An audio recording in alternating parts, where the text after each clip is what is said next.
welcome to QuestJunkiesUK. It's a pleasure to be here with you today, and we are brought to you by the kind support of CZRPG, Phoenix Dice, Trollord Games, and Nathrax 3D Minis.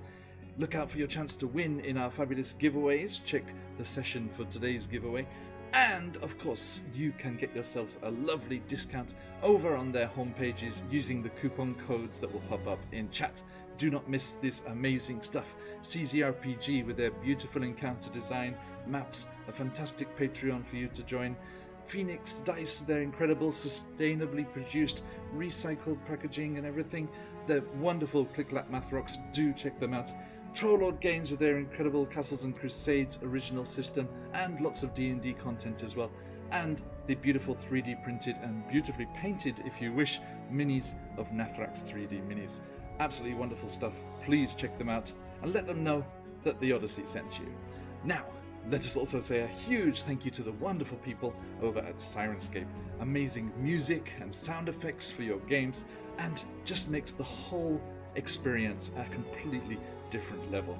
Check them out, stuff for D&D, Pathfinder, Call of Cthulhu, other game systems, board games, science fiction, fantasy, everything you need.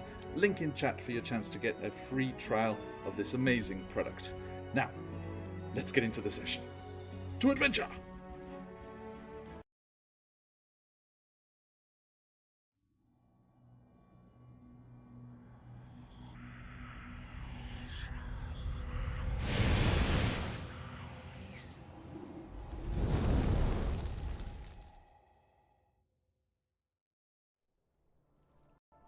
Hello, wherever and whenever you are, and welcome back to QuestJunkiesUK.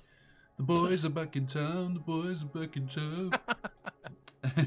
It is just the three of us today, as Stephanie is busy, and Scarlett was having some technical problems, and is unfortunately being kept away. But fear not, we have these two fine adventurers to deliver and delve into the adventure for today. And thank you for joining us, everyone over there in chat. Absolute pleasure to have you all here.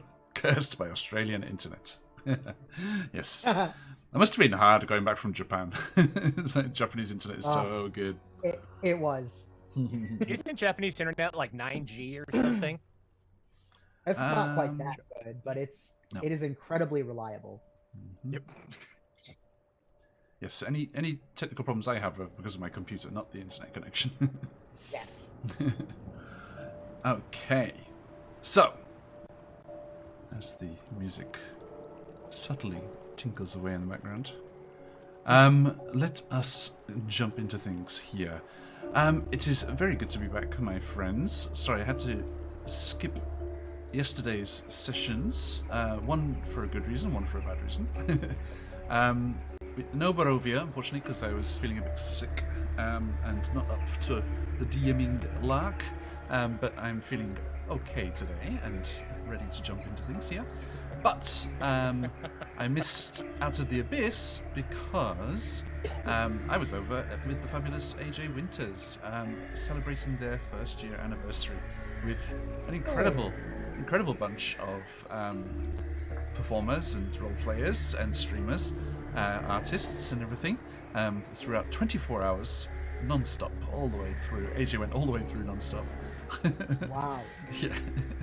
And I did not see the later end of things as I was passed out again. But I have no doubts that it ended in style. Now, the question is, did they get AJ to cry or not? I know that was the goal. We shall see. Okay, Papa Nurgle. Get that Warhammer out of here, Robojax.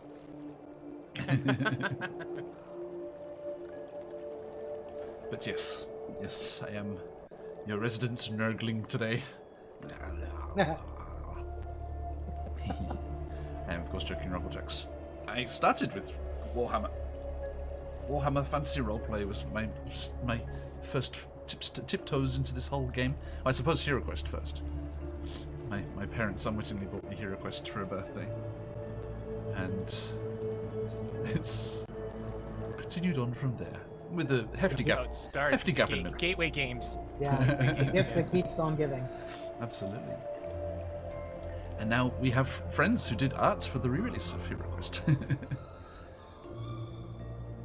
What a crazy time. Like, yeah, that's right, chain of Jax. Yep. events. yes. We had we played Space Quest, Space Hulk. Sorry. We did play Space Hulk. We played Warhammer Fantasy Battle, Warhammer Fantasy Roleplay, a few sessions of Necromunda, the gang one that they did in the big hives. Yeah, the big hives of Necromunda. And then let me think. Oh, and Ever play Epic Scale 40K? no, Space Marine, with the little tiny like 12 millimeters. no. Oh my That one god. was fun. That one was fun. And How about Blood Bowl? yeah, that's what I was about to say. Yeah, we did Blood Bowl too. Yeah. My brother-in-law is still in a Blood Bowl league in London right now. Yeah. Oh my I have gosh. friends that still play. Yeah. Oh, it's huge still around here, and I was in the league for one season, and I'm like, I'm gonna play Wood Elves because they're awesome, and we can have a passing game. No, basically, every game was me getting waffle stomped by these guys who took it way too seriously. So, yeah, I used to love power Blood games. Bowl. Yeah. But yeah, it's Very fun. cool. It's fun. Okay, now let us get into things here. A couple more extra shout-outs. First and foremost, to the fabulous CZRPG once more for the giveaway that Streamlabs has just posted there. You can jump in today and have the chance to win. Oop. Nope. Oh god, yeah, because we're on a different fucking level, aren't we? I was like, that's the wrong one.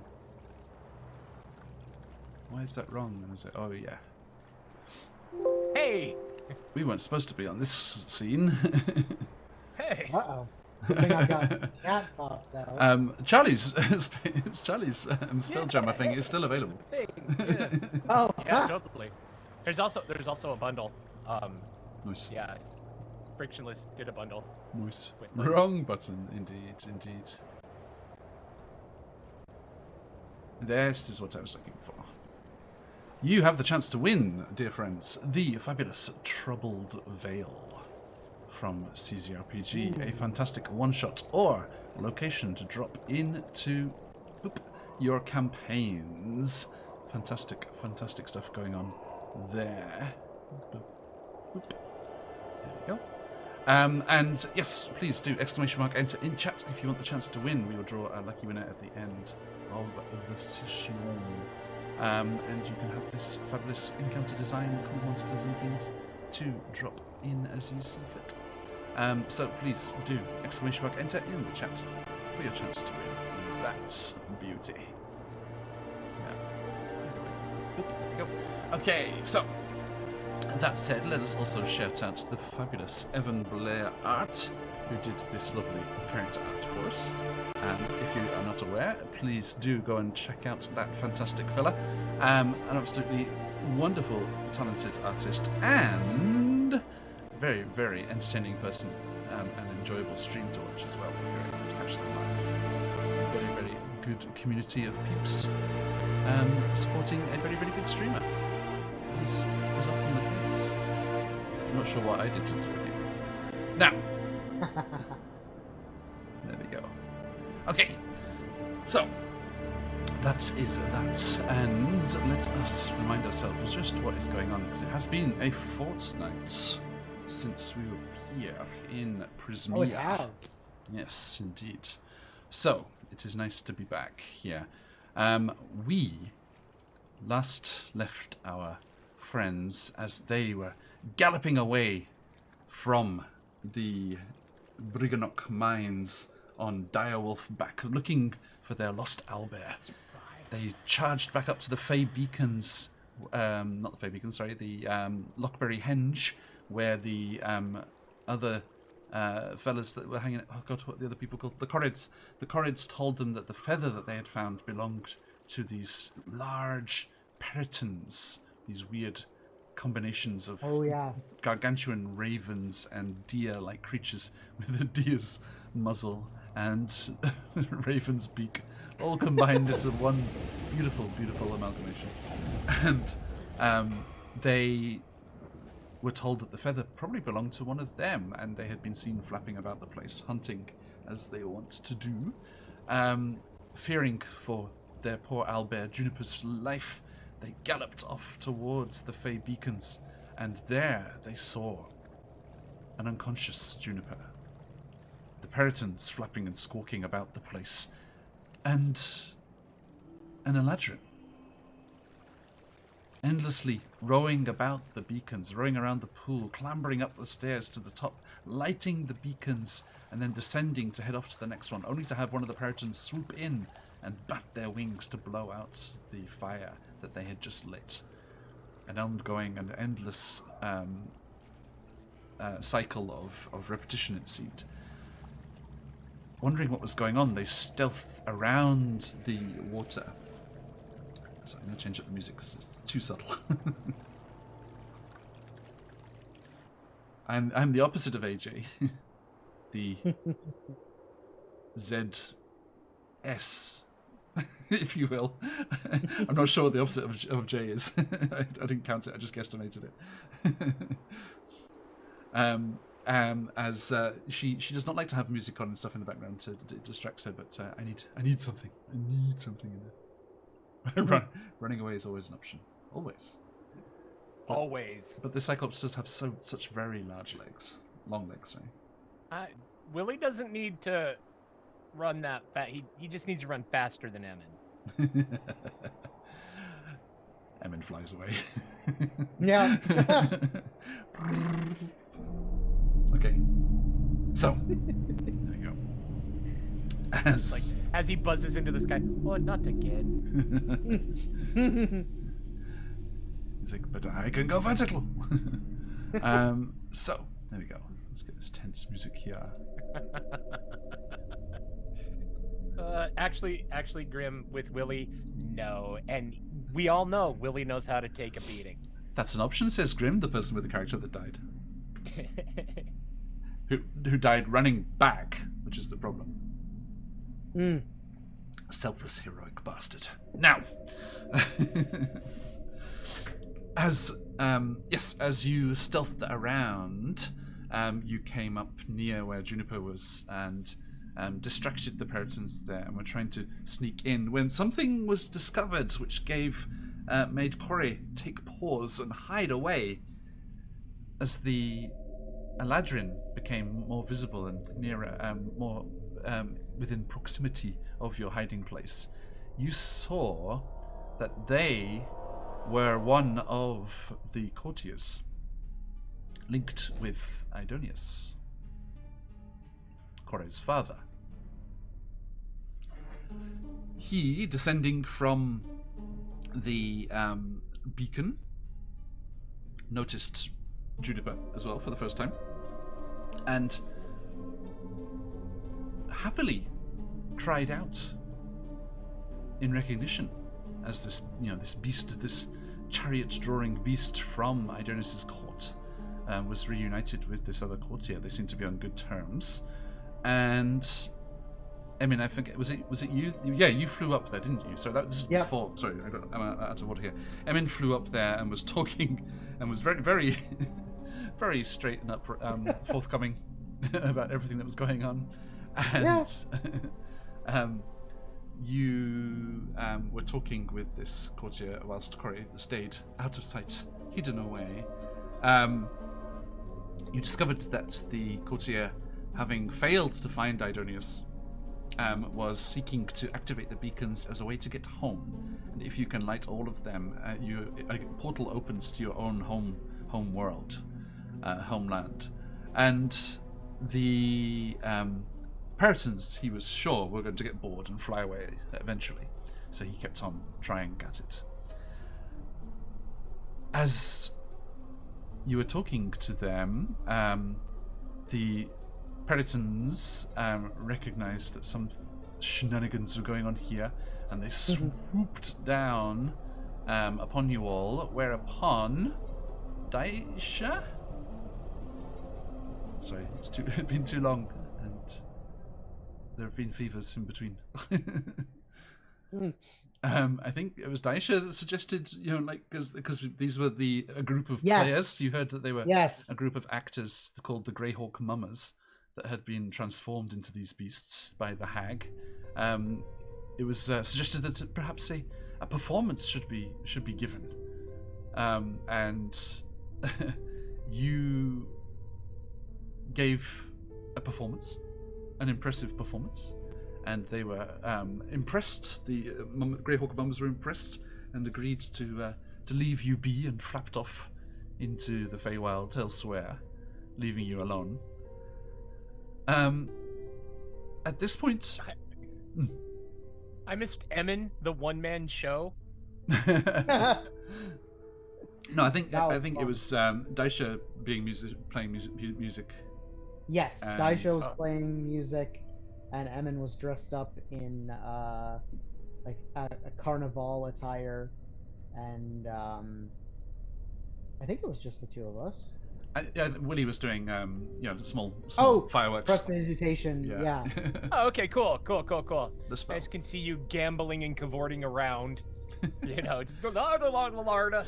With an inflated bladder on a stick. Phantom. Yeah, the Greyhawk Mummers. Yes, they are a group of players that got lost in the Feywild from Greyhawk. Indeed, that fabled city. You, unfortunately, having freed them from this, the Eladrin didn't continue about their quest to return home because you convinced them that there may still be a chance to find Idonius somewhere here in the Feywild, which is strictly speaking true. Not sharing the information that he was a shadow attached to his daughter behind that rock over there. It was a careful game of omission. Indeed. Speaking of being careful with the truth, I watched Knives Out for the first time yesterday. That was spectacular. And you convinced him that yes, continue questing around the Feywild here in Prismere. There would be the opportunity perhaps to find their lost lord. Now, the problem that occurred from all of this, and Charlie, sorry to spring this on you, is that Juniper returned home and left with him. So you no longer have an owlbear companion. Aww. Regrettably. Yes, indeed. And as they made their way off, and the Dandelion Knight and his queen bee companion, who are where? Poyanea? Poyanea, little honeybee. Came from where they were hiding. And it was Sir Amador, right? Yes, Sir Amador and Poyanea Amador. Came around from where they were hiding, and they also headed off, thanking you for your services, and heading. I think they went off to lead the Eladrin and Juniper through the mists, didn't they? Yes. To help them. Yep. No, not going back to Rodania, Phantom. They've already been to Rodania. Although stay tuned to the end of today for interesting news about Rodania Chronicles next week.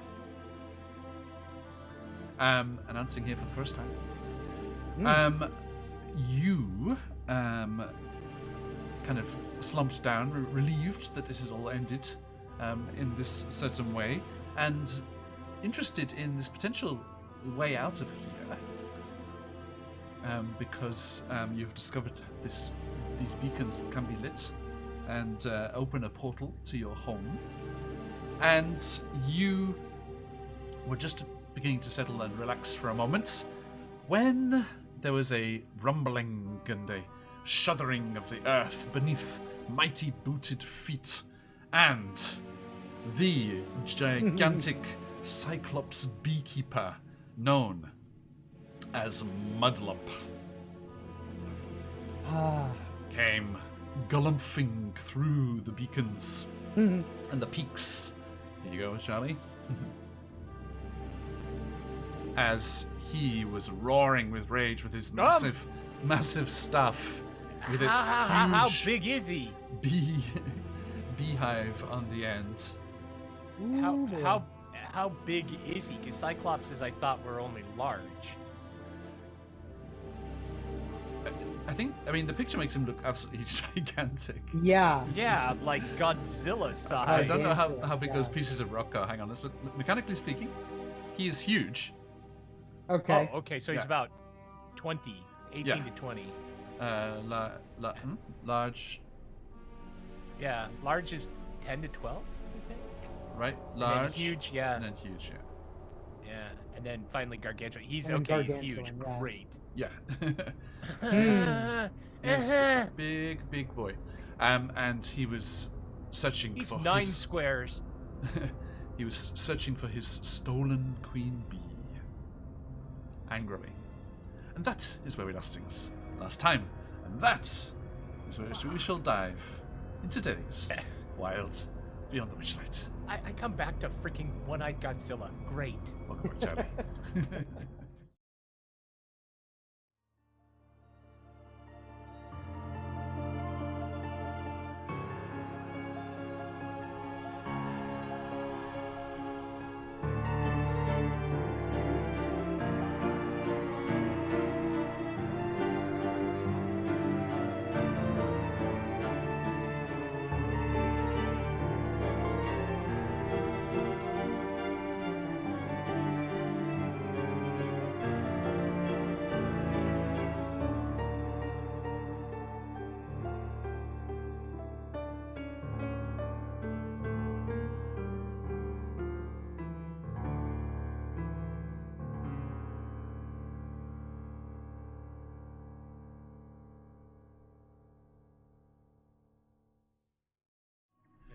Okay, so, my friends, that is where we left things, and let's jump right back in here.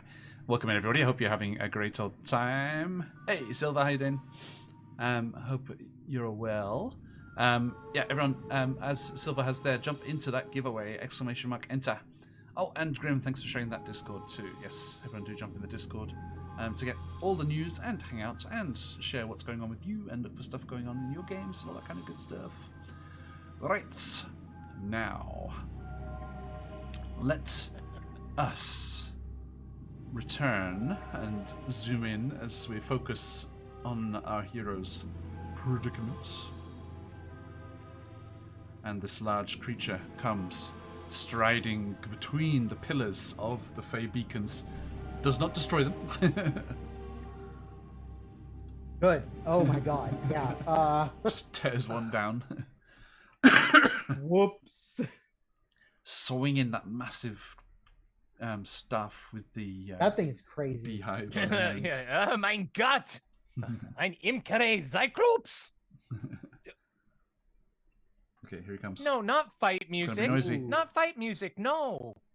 We need roleplay music, not fight music. Oh dear. Okay. I mean, it's fairy fighting music, if that helps. Ooh, buzzy bees. Helps me.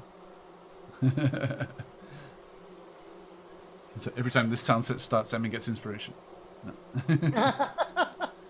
No. Speaking of these two fine folks, let us meet them properly. Emin, who are you in the real world? Who are you playing and where are you at? Hello, everybody. My name is Colby, and tonight I'm playing Emin Pastiche, the Fairy Rogue. I, in my off time, I am also part of Vexed Vending, a creative vending machine venture here in Central Florida. But today, Emin is in this order: relieved, shocked, horrified, and then he settles a little bit. He's got an idea. Okay. The soundscape kind of matched you there. Yeah. Horrified. Dun, dun, dun, dun. Yes, everyone do check out the fabulous Vexter Vending. Here's their Instagram. Thank you, John. You're welcome. Just double checking what the Streamlabs thing that was there in chat there. Oh yes, check out that Troll Lord Games crowdfunding that they've got going on at the moment. Cool new RPG system. And if you're enjoying the music and sound effects like we are, you can get awesome stuff for your games from the wonderful people at Sirenscape. Beautiful original sound sets for D&D, Pathfinder, Call of Cthulhu, sci-fi stuff, board game stuff, everything. And you can also make your own custom sound sets, upload your own royalty-free, copyright-free music, of course. And create anything that you need for your games. And if you'd like to do that whilst supporting the channel, you can go through our affiliate link there and get us a little kickback from that as well, as they have been very kind to make us an affiliate over there at Sirenscape. Oh, that's lovely. Yes, isn't it? Now. Where's Pollinella? He doesn't say that. You, squishies, get here. And he is going to attempt to grapple. Oh, we're going right in. All right. Emin Pastiche. Perfect. Make All me a dexterity or, acrobatics or athletics. Ooh, let's go acrobatics. A 13. With my +6, I got a 9. Oh my god! I was like, I rolled a 6 with a +7. This is unbelievable. I was grabbed for sure. Awesome. Nope. A bee like flew in his eyelashes. And I have a crystal. I'm going to use it. Okay. All right. Let's see how this goes. That is also a 9. No way! Yuck.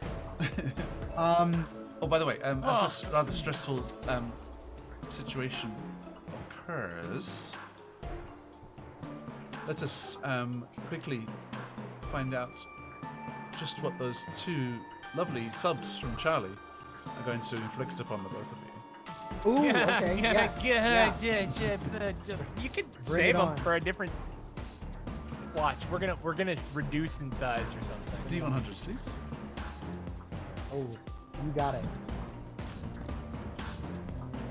Yep. All right.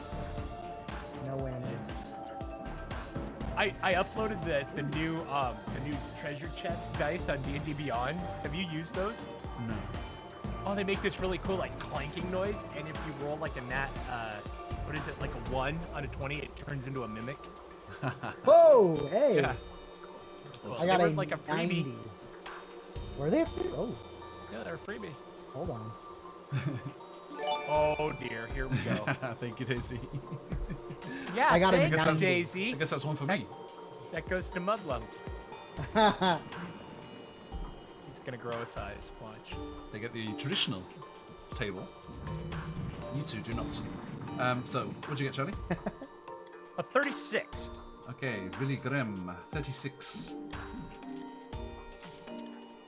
Okay. Ooh. As you are kind of feeling the stress of the situation, you see this massive hand reaching down to grab Emin. You kind of instinctively let off some of your magic energy, and it casts Detect Magic. And you are thoroughly alarmed by the strong, powerful, necromantic energy spilling out of the beehive on the end of that pole. Oh. That's not necessarily a bad thing.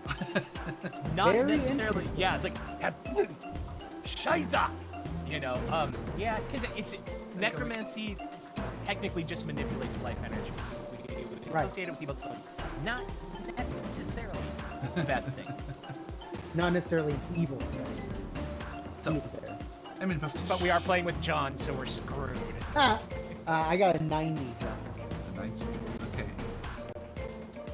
Actually, guys, as it seems that international connections are slightly dodgy today, I am just going to have the music going, if that's okay. Yeah. That's fine. Yeah. Excuse me. Science does better when it's just one thing playing, which is any digital tool. As we're about to go down, it's kind of like, I've always loved you, Emin. Okay, and yes. Wow, it's still loading. Release the bees. Okay, I'll do mine. Oh, not the I want to wait for that table to load. EpiPen! I summoned EpiPen! 60. I don't like these flat numbers. Yeah, Oh, he's reading too long. We're screwed. Now he's figuring out how to make this work and not end the session 20 minutes in. No, it's okay, it's okay. I was considering re-rolling. This is kind of already happening. No. For the next minute, you have to shout when you speak. He's already shouting. Everyone, sorry, it's very, very bright outside. Sorry, I was like, radiant damage from the side. Okay. So, has that loaded up now? Nope. Bear with me, Emin. There we go. What was your roll again, Emin? 90. 90. 90. Oh, it's nice and high. Yeah.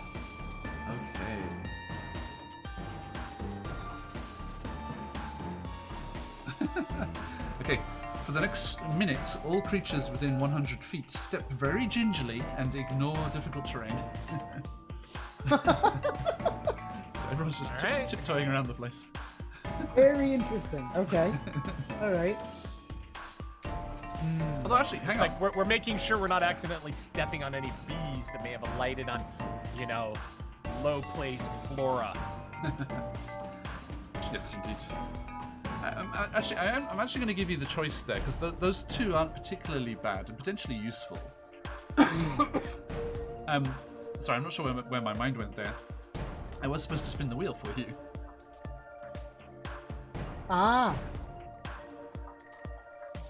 Would you like to spin or keep? It's like we're playing poker here. You like the hold? Other than Double or nothing? Are we stuck with the result of the wheel, or do we get to choose? Oh heck! In for a penny, in for a pound. Spin the wheel. Spin the wheel. Spin the wheel. If it's Wild Magic Surge, you will keep what we just rolled. Okay, right. That sounds fair. Okay, so Willie. Disadvantage. Oh no! I applaud your desire to spin. All right. Well, you know what? Okay, that is the mark of a. Oh, for God's sake! Behave. Not you. Not you. Not you. No. I hate it when you send me the angry emails. Dear DM Charlie, we need to talk about your behavior on stream as of 11:15. Again. Hey, with my unique combination of British and Japanese culture, no one does passive aggressive as well as I. Okay. Wow, that is a good. Hang up the call. Was he mad at me? What? He was so polite. It's too polite. Right. Emin. I'm gonna go for a spin as well. Let's see what happens. Whoops! All strength. Oh! Yeah! Oh, that notch of the wheel likes me. That's It's fixed. It was already there from a previous spin, so I'm just gonna leave that. Should have been gone by now. There we go. Works for me. So Yeah, keep that as is. That's the third time I've gotten Oops All Spring. Nice. Do love that. All right. Double check no one else is. I'm not envious at all, but it's just kind of like, wow, lucky. Good for you. How interesting that one of John's very first players got all strength again. Oh. Curious. Okay. What are you talking about? I don't have two different separate wheels that I spin for different players. Now, Well, you didn't until that comment. I can't. You can't have two. No, yeah. Grim. Glad it's not just me getting those passive-aggressive emails. Poor Okay. John. After this one, like, John's reputation is just gonna tank. It's okay. They know who's trust. Now, Not you, because you have two wheels. I do not. I think. Anyone who knows Streamlabs knows that's physically impossible. Yeah. No, it is. I retract my teasing. No.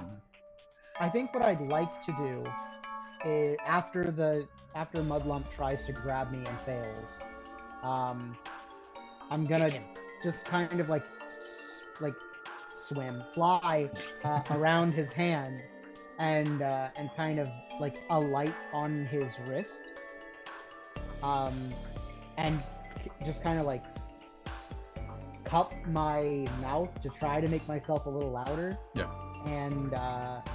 And say, oh my goodness. Are you looking for a big bee? And he looks down and he's like, Do you know where's Pollinella? Tell me or rip your wings off. Whoa, hey. Let's slow down a bit. Now, I do seem to remember rescuing a bee from a certain hag, but I don't know if the bee was big enough to be the queen. And when we crossed here from the other side of the realm, she took off. Deception. Got it.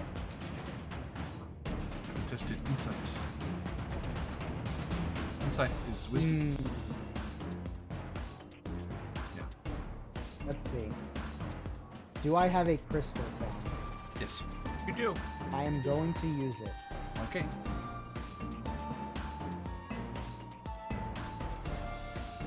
That's a nat 20, baby. Haha. For a Good on, folks. 22 total. Let those phoenixes fly. Okay, his insight was a 3.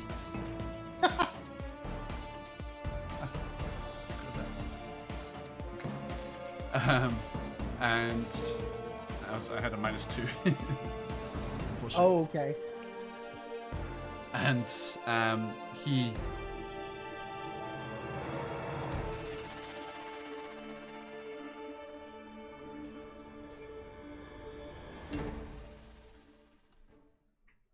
looks, he's like, Flown away? No, with who? No queen. All bees will go. No bees. No mead. And when he says that, Emin definitely, like, he kind of puts a hand on his chin and he's like, nah, that is a crime. Why go? Why she fly away? If I'm being honest with you, big guy, I couldn't say. I couldn't talk with her. But now, do you guys remember the deal with Amador and Poinea? They were in love. They were in love. Just double checking. But I mean, when we got her from Skabatha was the second hag, right? Yes. Yeah, we're in Endelin's realm now. Yes. Yeah. Bitter end. Well, she somehow crossed through the mist to another side of the realm, and Skabatha Nightshade had her kind of locked up. And when we broke her out, we brought her over here, but she took off on her own.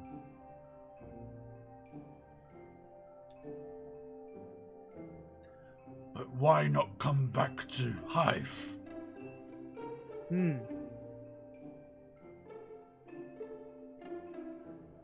Maybe something scared her off?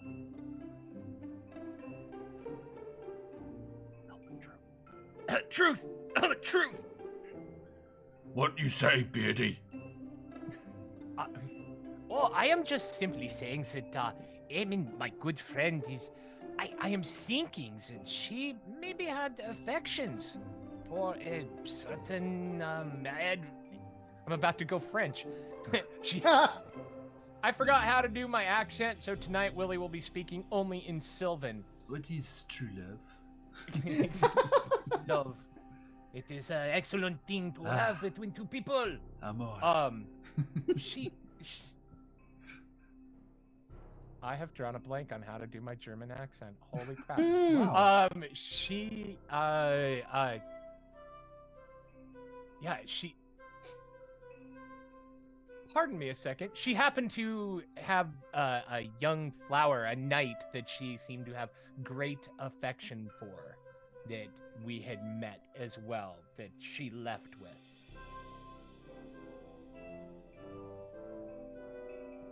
The Sylvan, actually, the Sylvan Maharishi is like supposed to be very proper and clear. It's Sylvan. Yeah, Rishi. The French accent is Menzoberranzan area of the Underdark. Yes. Also, Good old Maxine. accents are geographical. Yeah, not racial, right?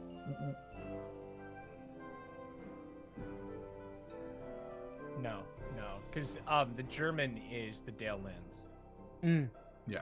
Yeah, it is his Dalelands, you know. This is why I'm speaking with my mama and my papa. There you go. There I am. Hello, I am back. Yoo-hoo! Yes, she seemed to have great affections for the young flowers. This Sir Amador that we happen to come across. You do understand what love is, yeah, Mudlump? His single gigantic eye blinks in confusion, and he rests the ominous beehive buzzing in the background. Ominous now. Necromantic's quite ominous, right? I Sure. would say so. I'm staying optimistic. Against one of the beacons and just like crumps down next to the water. What is love? Oh no. I have this. I have this. So you need the queen bee to keep the bees to make the honey, so you can make the mead. Yeah. Yeah. Mead is very important to you. When you think of mead, what are the thoughts that fill up your heart? I do feel happy inside, like bubbly in your tummy. More of a warmth than bubbles. Oh. There was Warmth that is one very good. season where we left it too long and it kind of went bubbly, but that made me sick. Well, not quite so. Well, sometimes love can make you sick if you have too much of it. But, so, did you have a mama und a papa? I suppose. Yeah, your bees. Would you be very, very upset if something happened to them? You feel very protective and close to your bees, yeah? I need them, yeah. Yeah. It is, love is similar. It is having something that you need. It gives you happiness in your heart, a warmth in your stomach. It is all these things combined.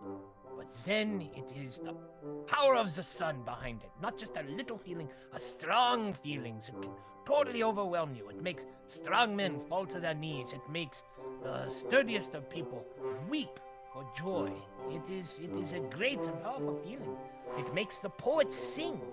It is love. It cannot be denied. It is one of the greatest forces in the entire universe. I am not lying.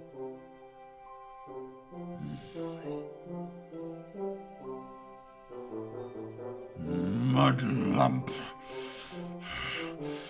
Mudlump wants to be in love too.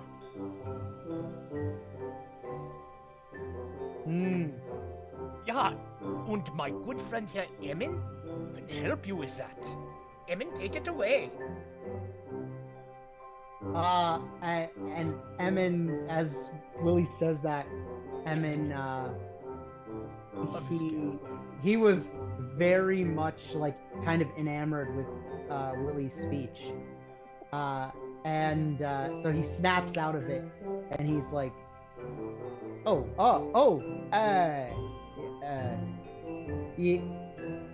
yeah.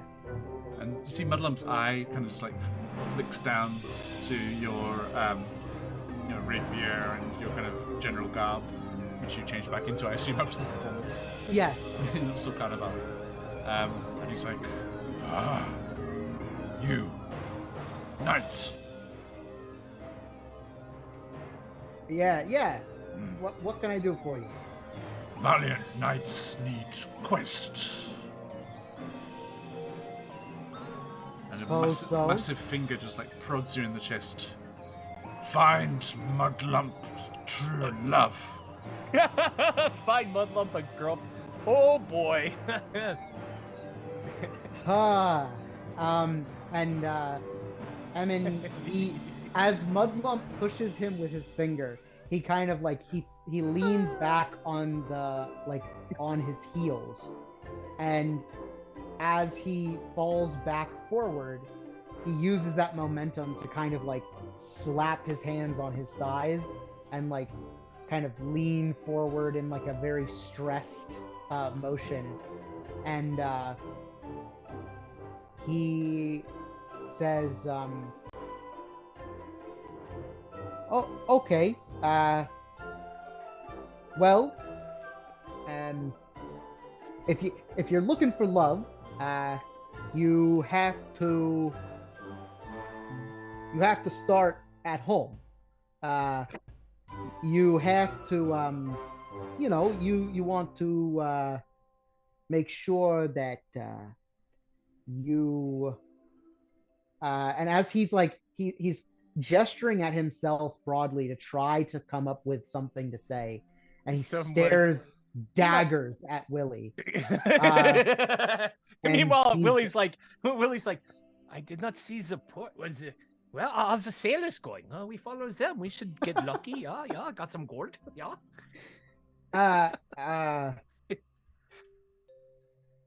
Well, okay. Poor John. So,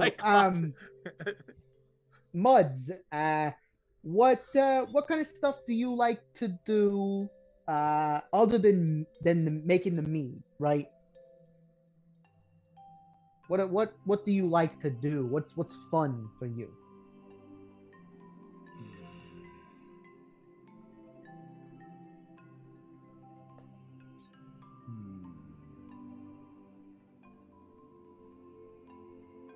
Well,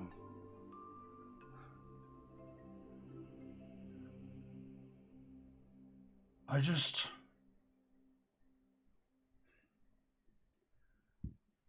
just looking for someone I can see eye to eye with. Okay. We can work with that. That gives me a little bit more information than I think you, and he points at Willie, might think it would. Okay, let's start with that. So if you want to attract a partner, you have to make sure that you are presentable, right? So I do love what you've done with the hat. But Emin. Yeah, yes. Emin, perhaps he would be happy with the love of maybe a pet or a good friend, or maybe like a waifu pillow. Maybe we don't need to go the whole way and find a Cyclops. No offense, Mudlump. None. You do one of two things. Find me Sure. girlfriend. Oh, Or there it is. find me Mike Lindell. Not because I want stupid pillow, I just want to squash him.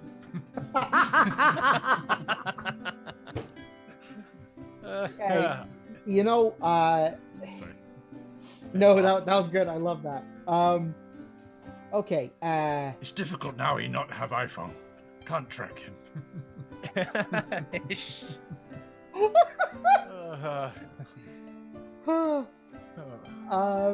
Gotta watch out for those drive-thrus. They get you every time. oh,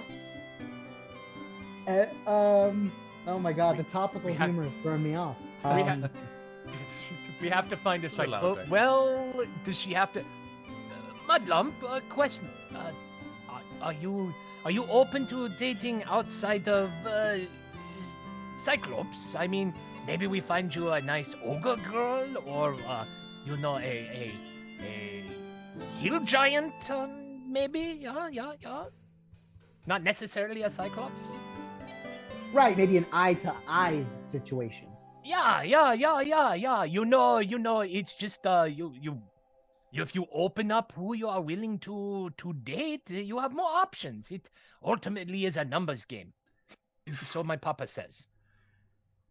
If you find suitable, interested person, consent please. Sure. Yeah. Oh, absolutely. Send them over there.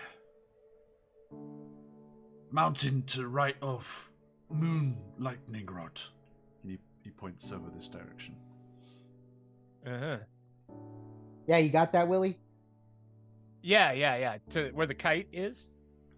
Just nearby there. Yeah. All right. Oh, okay. Perfect. Yeah, I got it. And you can actually see from the vantage point of the beacons, there is a large, kind of moss-covered ruined tower that used to protrude like much more grandly up out of the mountainside, but seems to serve as the home there. It real quick, because I know I don't want to be meta at all, and I know that we kind of overrode Willie's wild magic surge, but looking at the beehive, is there anything like off about it? Like, is it damaged, or like a weird smell coming from it? Just a low, slightly threatening buzz. Naturally, yeah.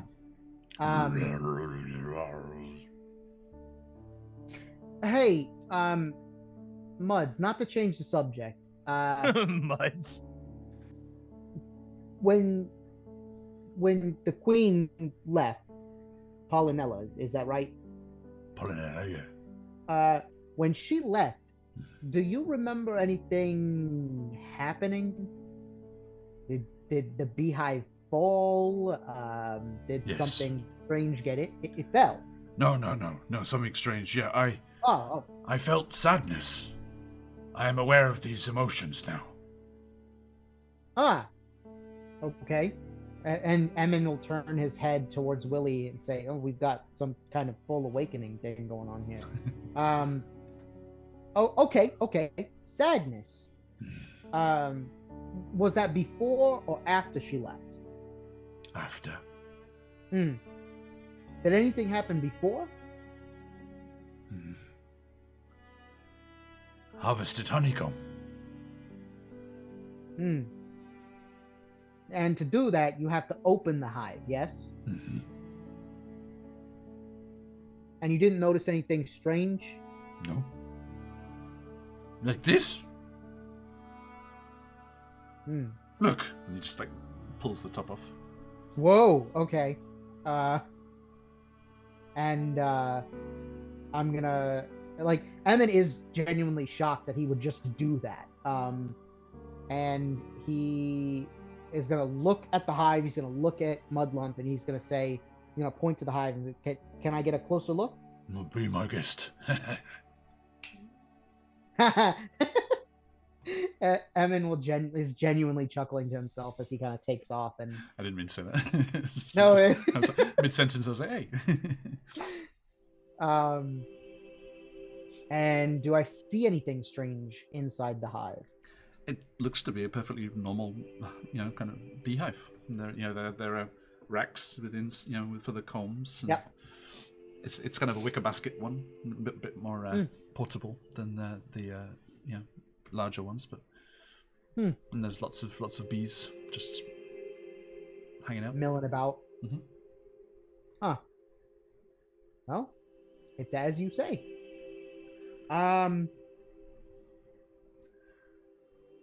Okay. Yeah, don't worry. I won't hit you with it and make bees come out and sting you to death. How nice. Emin looks at Mudlump. His face is very flat, and he's like, "Thank you for that." No pleasure. Okay. So, girlfriend it is? I waiting in anticipation. Certainly. Come on, you lot. We have a coronation to plan for. Right, coronation? No, we need a new queen. Ah! I'm not going to chase after Pollinella anymore and interrupt her true love. That is very noble. Und I think Mudlump, you might actually be all right, because if I understand beekeeping, I believe that queens usually birth several daughters who can take their place. So maybe given some time, the hive will be all right with a new queen. Yeah. Bees have family? Oh yeah. Yeah. They are all daughters of the single mother. Yeah, they are all little girls.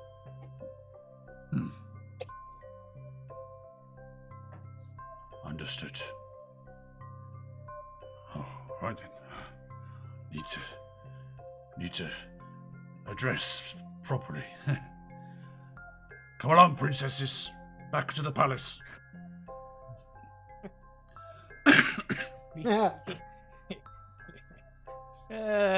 Inspirational speech. Thanks, cousin days. Yeah, as the Cyclops retreats, Willie looks at Emin like, what in the hell is going on in this place? Now we are matchmaking for the giants? We come here to find our brothers and to help the Bilna, and now we are making the whoopies for the client. It's like, this place is a cuckoo. It is cuckoo. Emin, I see in my head, like, Emin is slowly descending to Willie, and Willie's having to shout a lot of this to Emin. And Emin is laughing the whole way down. And he says, Willie, I think, if I'm being completely honest, the last couple of days is probably the most at home I felt in a long time. Like, truly? Yeah, I don't want to say weird is normal here, but I guess that maybe might be the best way to say it. And as you're kind of talking, Mudlump starts to kind of like trump away, with the bees kind of like trailing out behind the hive and like buzzing along behind him. He's like, remember, find girlfriends. Yeah. We are on it, Mudlump. Yeah. We are looking with all four of our eyes. Oh, excuse me. Use all resources, please.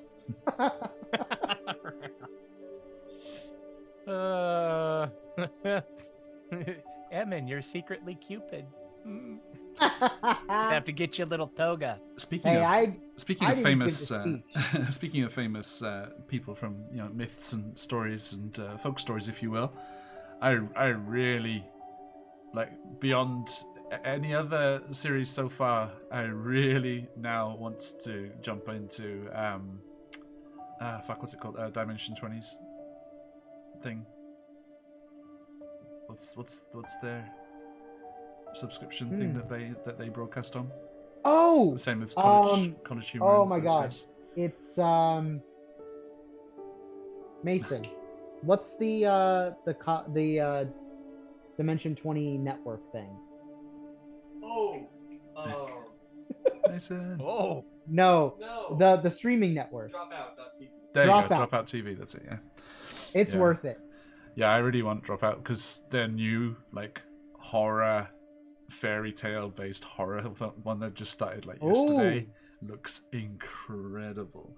I was not aware of that one. And oh god, it's gonna be so good. all right. I think Oh, dang it. All right, I'm not going to hit free trial and watch the trailer. I'll wait. I think I am a media junkie. like I think The game am. shows I are think worth it's it. I think it's about as much as like subscribing to a Twitch channel. It's like it's not Yeah, ridiculous. I don't think it's terribly expensive. Yeah.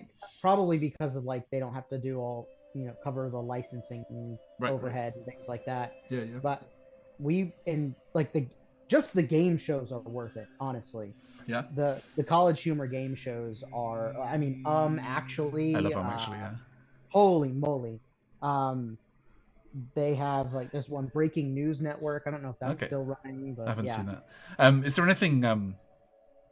there anything like more satisfying than like knowing the answer and I'm actually in none of the I know. It's like yes. Doesn't happen very It often. feels better than Jeopardy. Yeah. Okay, anyway, we digress. Yes. So he stomps off into the storm-wracked mountains and let's see if we can bring up a bit more. Give it a while. Oh wait, is actually the show where Matt Mercer just absolutely dominated on the D&D questions? Yeah, like, Yes, and- that's where that clip where is they're from. like find all 18 errors and he finds 21. 20 on. Yeah. Yeah. It's amazing. It was cool. It was very cool. Um, That was the point where I got to admit, because I was kind of a Matt Mercer hater. Like, okay, long hair actor, what does he know? And then I watched that and I'm like, okay, Right. okay, I he's worth it. He's concede. worth it. Yeah, because I think I got like 14, 15 of them, and then I'm like, wait, wait, yeah, he's right. Shit, he knows his stuff. As were the researchers on the show. Yeah. It's amazing. I think as Mudlump, is out of sight, Emin is going to turn to Willie and he's going to say, giant girl, probably not too hard to find. Hard to miss, at least. Yeah. I mean, who knows who we are going to come across in our further travels? We still have to go deal with that place, says Willie, jerking his thumb at Motherhorn, and The lightning crashes. yeah. And then he's like, and then we have to go and find Zybilna and release her from this time stoppy things that we have heard about. I am not sure, Yeah. Perhaps, perhaps find someone. And I am thinking now that he is, no offense, walked away. It will be hard not to see him coming. So, if we don't have a girlfriend from him and he's coming, maybe we turn around and walk the other way or hide inside of a small crevice where he can't see us. Or just stand to one side of him. I imagine you might be a pretty decent forge. You could probably, whip up a little love letter, a pen pal, if, 999. When I was off at Clockmaker's school that my papa sent me to before I followed the path of Zybilna, and really got into my own studies, my mama, thinking that I was lonely and wanting a girlfriend, did send me letters, who I thought was from a girl in our village, Hedy. Imagine my surprise when I returned and she had no knowledge of the letters. And my mama said, "Oh, Liebchen, I just thought it would lift your spirits." 9. Yeah, don't want to reopen that wound. Nine.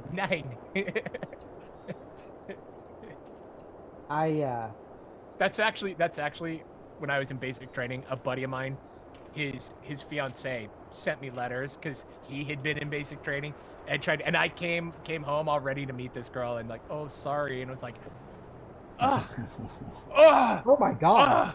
yeah, it was I understood what they were doing, but it was kind of a like, dang. Cruel in the end. Yeah, because she sounded really cool. You know, she's into Star Trek. That's awesome. You know. Yeah, it's all right. No, we won't catfish the Cyclops. That is a fair line to draw in the morality sandbox. Yeah. We will just have to keep looking and see if we find somebody, appropriate, that we feel is suitable. I mean, how many Cyclopean beekeepers do you need? So we need to find somebody of a size. Sure. Who has a gentle soul. Probably, sure. Easy on the eye. And all things considered, having your own brewery business, not at all a bad occupation. I am thinking he is drinking his own product and not selling. And maybe we find somebody who is not so much the drinker because that's so toxic. Yeah. Huh. Well, let's see. What's on the list next? Patched up the Corrid Briganock thing. Yeah, Corey says, yeah, we should go back and see how those discussions are going. That's a good idea. And let's check in on that. Perhaps get out of this? Good idea. Just chucking it down. And then, he's kind of slowly flying around Willie as they're having this conversation, and between his lifted carapace and the wings, the rain doesn't really bother him at all. So, and Willie's used to being soaking wet. We will. Let us go back and see how the Corrid and the Brigandocks are doing. I like Moonclad's thing, the Princess Bride thing.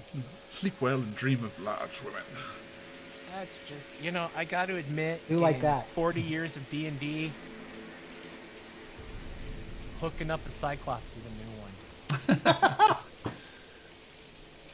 I'm glad to be a part of it. It is in the module, I can't take credit. Yeah. Wow. Okay.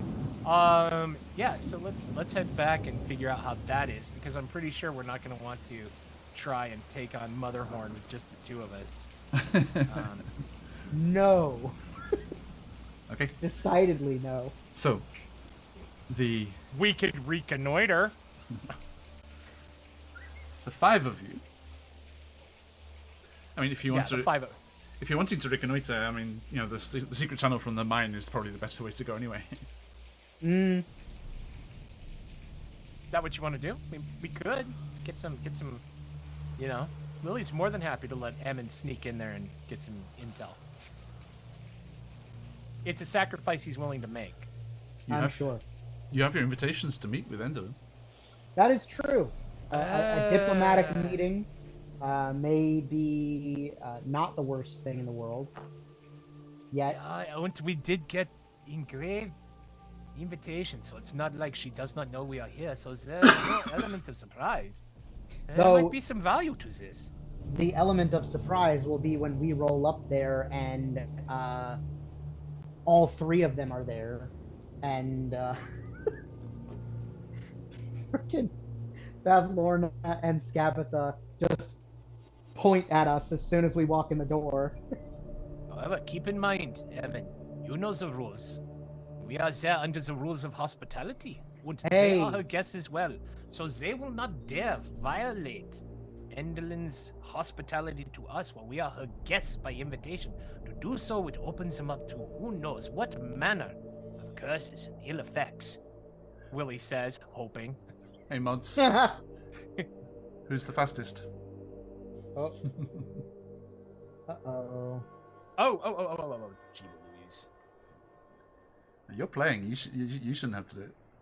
Yeah. Got some sword wielders snoozing over there. No, I don't want that. Where do I... Yep. Yeah, I got it. There we go. I got it. There we go. Gah. Cheers. And let's see if I can remember how to delete the comment. Oh, it does it automatically if you Oh, okay. if you get rid of them.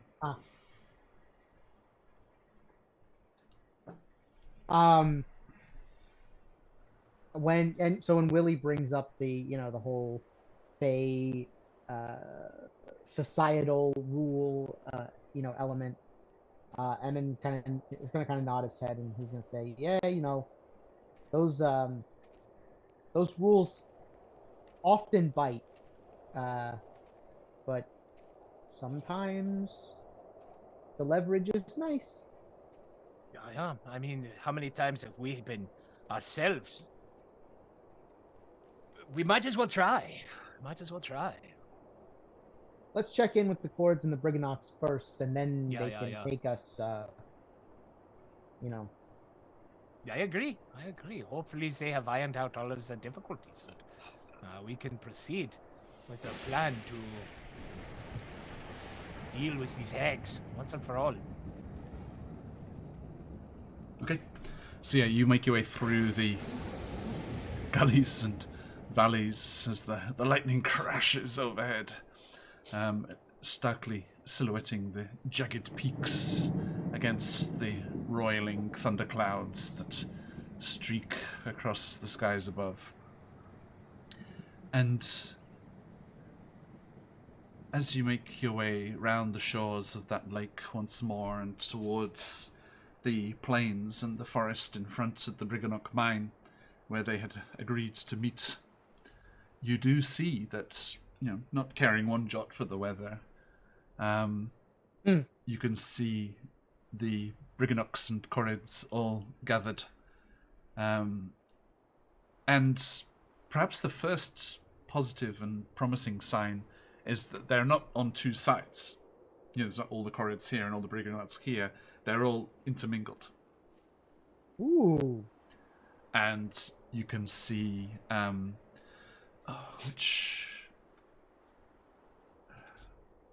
which was it? Sorry, is it Gleam? Yeah. The acrobat. Yeah, Gleam. Yeah, you can see Gleam is there as well. Clearly having travelled from the Henge with the Corrids, and with that unique insight into Enderlin's regime, having been in the castle. And you make your way, and you are greeted enthusiastically by the various fey creatures gathered, and ushered through to the head of the group, where you can see Gleam and trying to remember the names. Gleam's partner? No, she's not there. Oh. Glimmer was in the in Motherhorn, if I remember correctly. Yes. Yeah. Gleam is there with Queen Argantal. I was just going to quickly jot these down so I don't have to search for them again, because I will forget. So, apropos of nothing, anyone with Netflix, Christmas Chronicles 2, 1, Kurt Russell is now my favorite Santa, and 2, the elves in that give an excellent example of how the Briganocks function, with their being able to do 8 hours of work in a couple of seconds. Ah, okay. Cool. Yeah, it's worth watching, because I was like, oh, hey, cool, that's what the Briganocks are. And they're kind of small with fuzzy faces and stuff, so it was, yeah. Nice. full service nerd. Obud was the little Briganock. There we go. Oh yes, the chief Yes. of the. Who you can't make out until you're very close, but you can see Keg. Keg's there. The Yeah. pony. Yeah. Who actually was that last time when Charlie wasn't here? No, we were. Oh. I remember going and talking to the Briganock with Keg, and then we left, and then our wild magic surges Not- put us on the. Not what I'm talking about. Oh no. Who? Oh yeah, no, that was last. Yeah, that was last session It with was. the mask. It was Yeah. discovered. It was discovered that Keg is actually Maxine undercover again. In a pony disguise. How funny is it going to be when it is ultimately revealed that every horse in the Wackyverse is Maxine? Oh man. So yes, that information. Beautiful. I forgot that small reveal until just now. Okay, so yes, you can see Keg. As you are unaware of who Maxine is. You can see Keg and Gleam, Queen Argantel and Obud gathered around a fairly flat-topped boulder. There is tea. Corey's offerings have been used, and it wouldn't have been enough, except that the Briganocks don't need very much at all. They're so small, yeah. Just basically little acorn cups all around. Oh, that's so cute. Let's say the forest that's there in front of the mine is a oak forest. Yeah, I And like that. That's cute. you are seated with them, and Queen Argantel turns. Welcome back. I do hope that your owlbear friend was okay. Yeah, in a manner of speaking. She, we actually met with an old compatriot of hers, and that, when we found Juniper, she was lost in the first place, so kind of a reunion of sorts. Oh, right. Okay.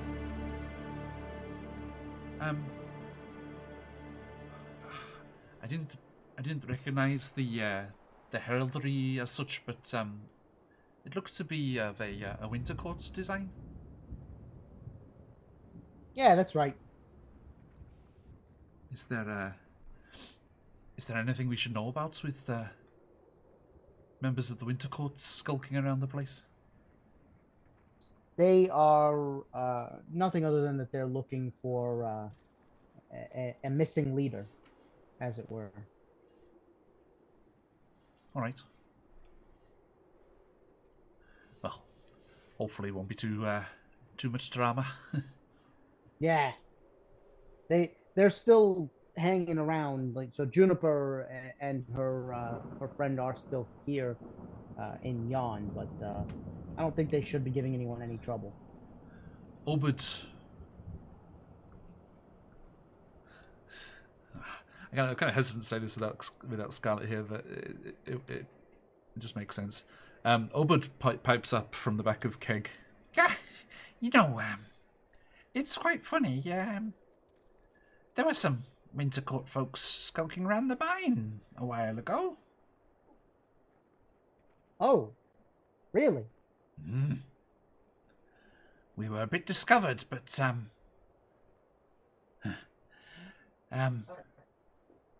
we realized they only stole some of the nasty wish gems, so it wasn't a big problem. Well shot of them, really. Although they can be used for rather nefarious purposes.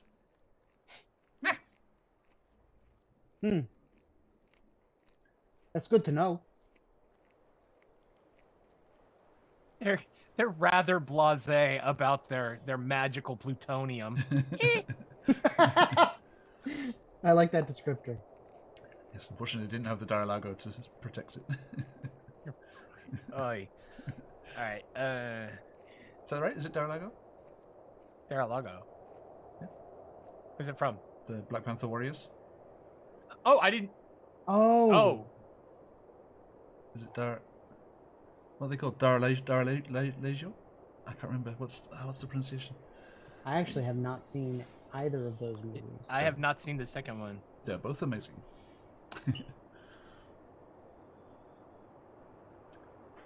Dar-a-Lago? Let's see. Chat, help us out. What do we Please. got? Please. It's spectacular. The Dora Milaje. Dora Milaje. There you go. Not even close. Ah. Gotcha. Yeah. They need those little Briganog Dora Milaje. It would be spectacular. Actually, that would be cool. Just little hardcore, little Wakandan Briganogs. Cannon! I'm taking it. Right on. Yes, but they do not have that. Yeah, at least. Perhaps there's an elite force of miniature giant space hamsters out there somewhere. And yes, you should definitely get on that quickly, Charlie. Andor, the end of Andor was fantastic. Yeah, well, not to spoilers, it's when he goes into the back room and gives that secret smile. I thought that was the end of the series. I thought that was the end of the season. And then I looked, I'm like, wait, there's like 6 more episodes. What the hell? Oh, wow. Okay. Not even just Yeah, because, I mean, it's like a perfect ending. It's like a perfect ending.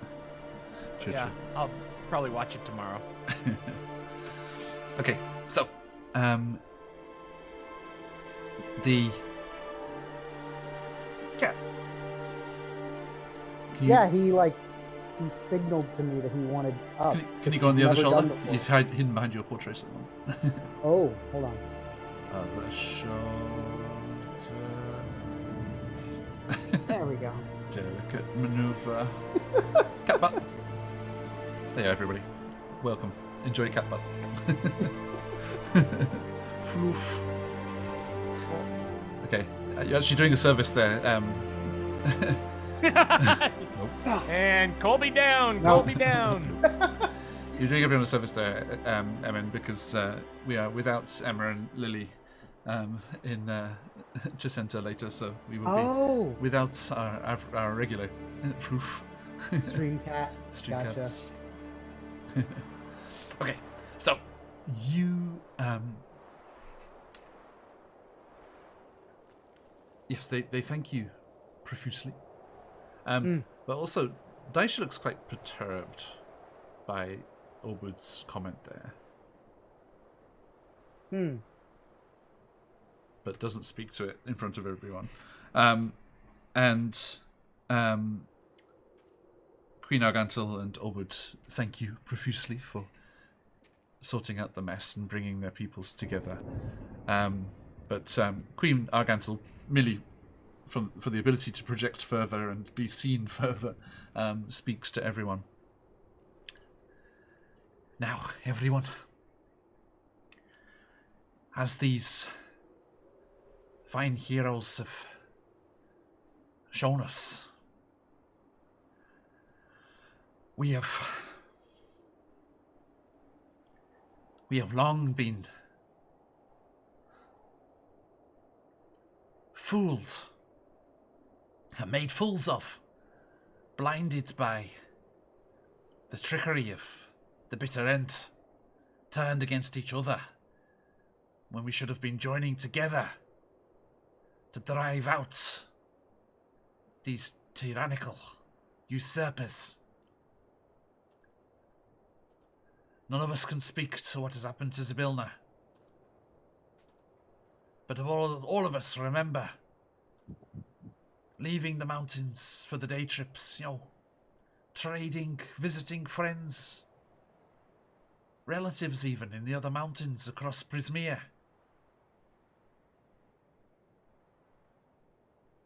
We are not supposed to be cooped up trapped here by the mists,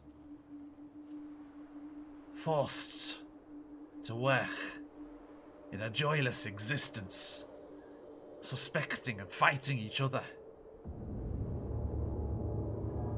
No. This has got to end.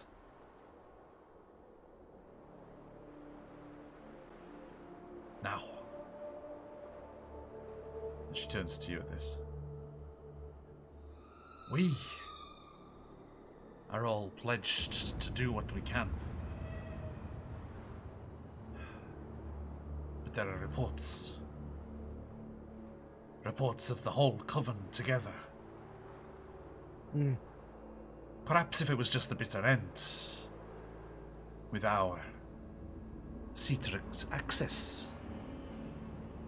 And just like one of the chorus from the far end goes, "Secret tunnel." yeah, that. With the access that we've got, perhaps if it was just the bitter end, then we could do so much. But with all three of them together, I'm not sure if you're aware, but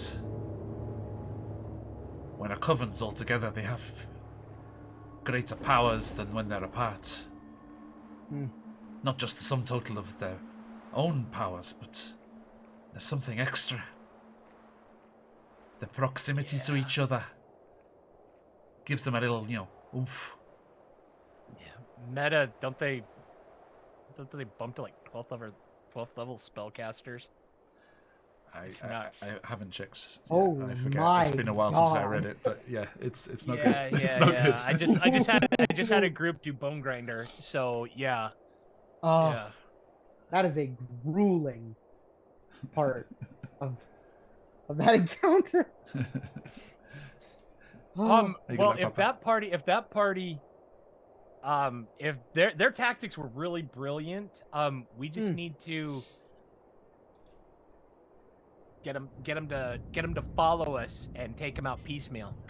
Not wishing any shade on Colby here, but how did they do it, Bone Grinder? Ooh. That good. Yeah. Good. No, so really, how well did Juggernaut do? The very first group I ran through it ended up burning Bone Grinder to the ground and losing two of five players. The second group, the second one that just went through, did really, really well. Oh, wow. These are good players, and they had some really strong tactics. And I'm like, okay, I could meta my way out of it. Like, no, we're gonna run over here, but there was no way the Hags could go. So they did really, really well.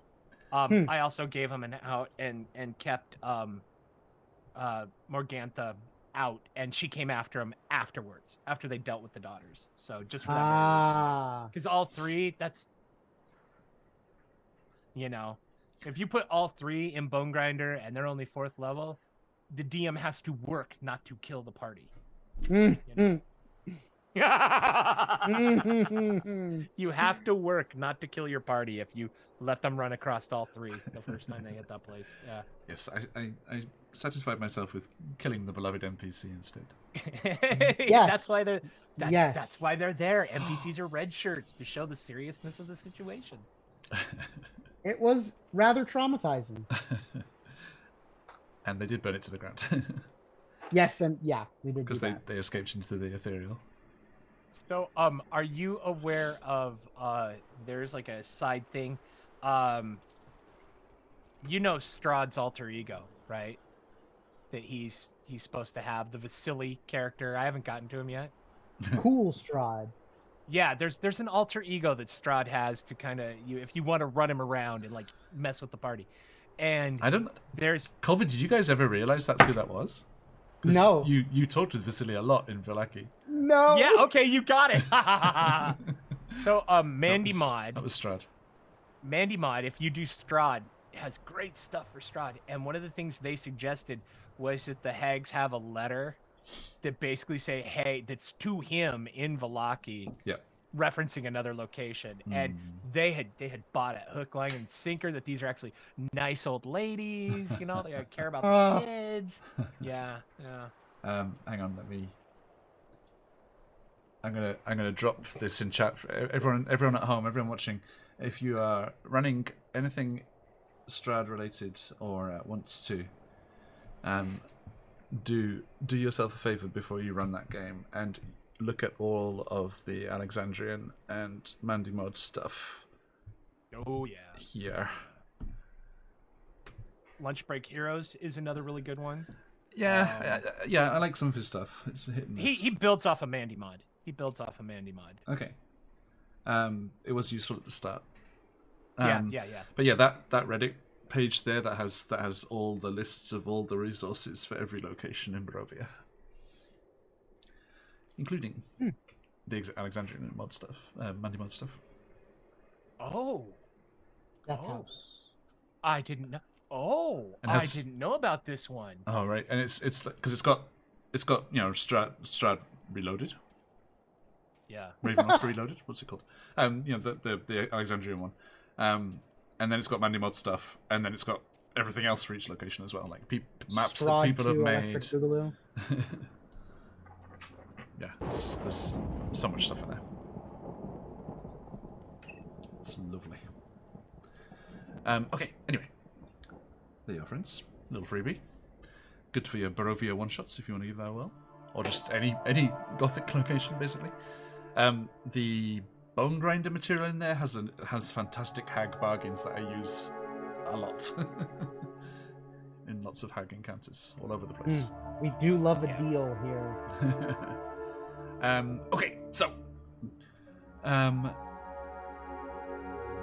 yeah, Queen Argantel of the Corinths turns to you and she's like, but they are all here now. The Coven, together, as one. And it's going to take more. It's going to take more to deal with them.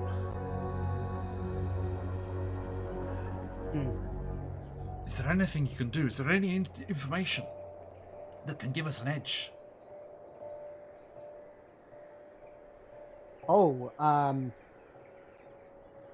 Man, we've got tons actually. As he says that, Emin's gonna look around at everyone in the party and tell them, there's that thing with Scabatha where she forgets the first living thing she sees in the morning when she wakes up. Let's see. I forget the first sister's name. Man, we had a lot of stuff. Yeah, it's who's the first sister? Bavlorna. It was Bavlorna. If you run the Widershins around her 2 counterclockwise, that's it. That will cause her to have the sneezing fits, and you can take advantage of that. And we have heard that the bitter end will basically freak out if the moon moves in front of the sun. And so strong is her superstition that it can be any moon and any sun, even a picture representation. Yeah. Gleam kind of sadly shakes her head. I wish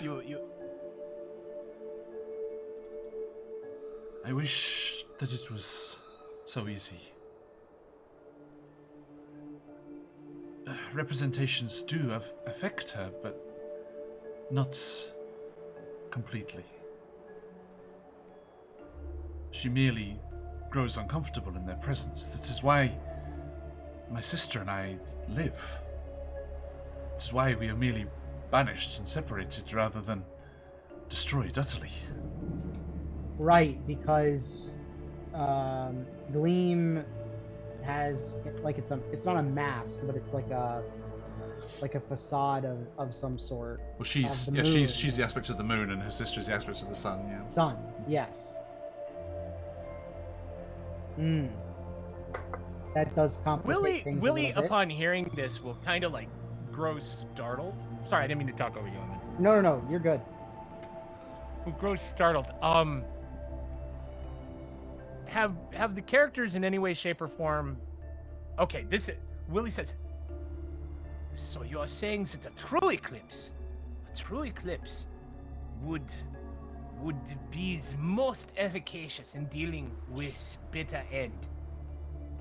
We need an astronomer, or is there an astronomer here in Yons that you know about? Queen Argantel and Obud look at each other.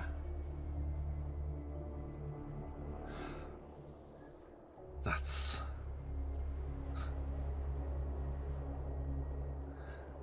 what must have happened to them. And Obud puts his hands on, rests his chin on his hands on his cane. Must be.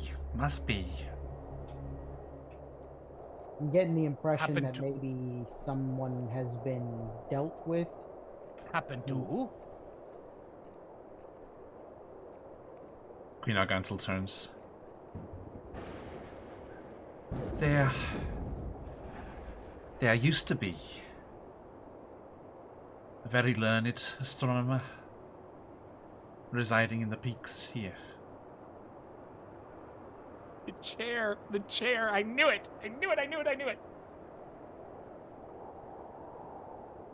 He and his companion, Lyrinth, they were the ones. They were the only ones that could do that. That's why they have. Well, they used to wander the peaks. They lived in a tower. It's been taken over by some beekeeper these days. It's we don't know what happened to them. I believe friends of theirs raised some kind of monument to them. But it's funny. Whenever you try to recollect it, I knew that was going to be fun to say. Whoever tries to recollect it can't put their finger on it, you know. The bitter end has hidden it away from everyone. Some magics, and you remember that Skabatha did the same thing with the boat. In the last region. Yep. In Tither. It was it was the astronomer and Lyrinth, the moon dragon. And it said that Lyrinth could control the moon. And, well, on the few occasions that these clouds break and the moon or the sun peeks through, that would be the window of opportunity, wouldn't it? If you can find the astronomer, if you can find Lyrinth, then perhaps they can use their powers.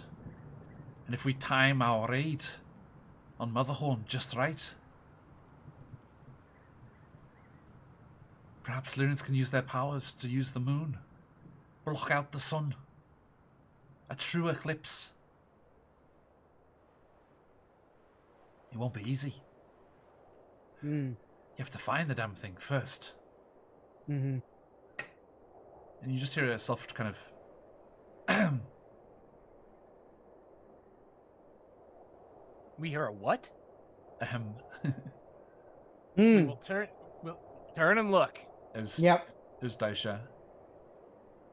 And you turn and she's sitting, and she's underlit. There's an illumination from her lap, and it's underlighting her face and features. You know,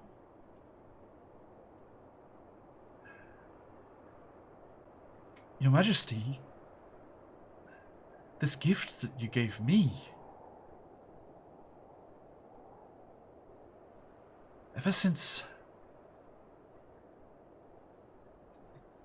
it came into my possession,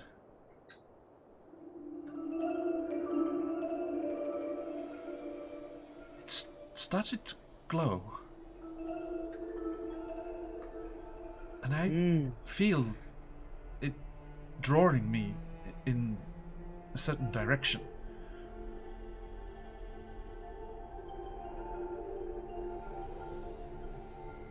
And Queen Argantel's eyes widen. Oh, the Luckstone? You know, it is a moonstone. But it shouldn't have been there. It shouldn't have had any power. It shouldn't beyond what it was enchanted with. It shouldn't. Unless you've awakened something in it. Ooh. Have you? I was gonna say, you said awoken something in it, and I got an image of the little girl with braces from Finding Nemo with the bag of fishy, fishy, fishy, fishy, fishy. Have there been any kind of magical occurrences whilst you've had it? There have been a few, yeah. And Daisha, well, I have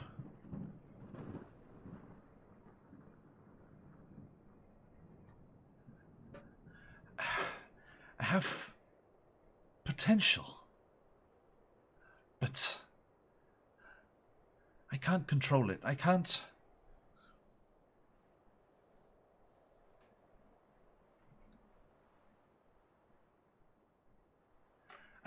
do what my family wants me to do. And you see some Briganox nearby, like nodding sagely, and they're kind of muttering to each other. And one of them comes over and like puts its little claw on Daisha's leg, as far as it can reach. This is what you wished for, yes? All the wishes. All the wishes.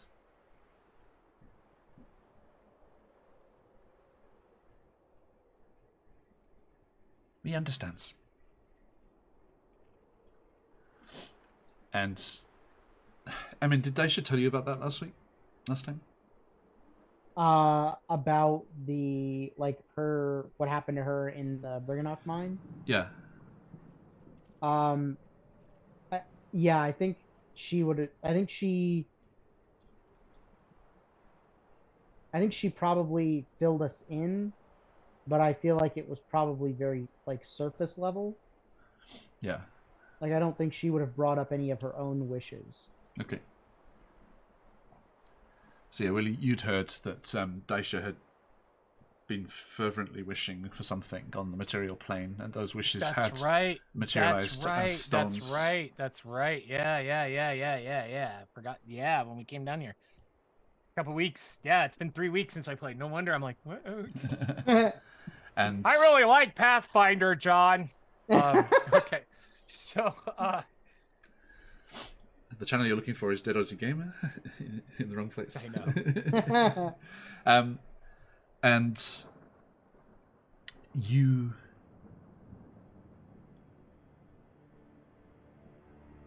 Willie, specifically with your book learning and knowledge, arcane,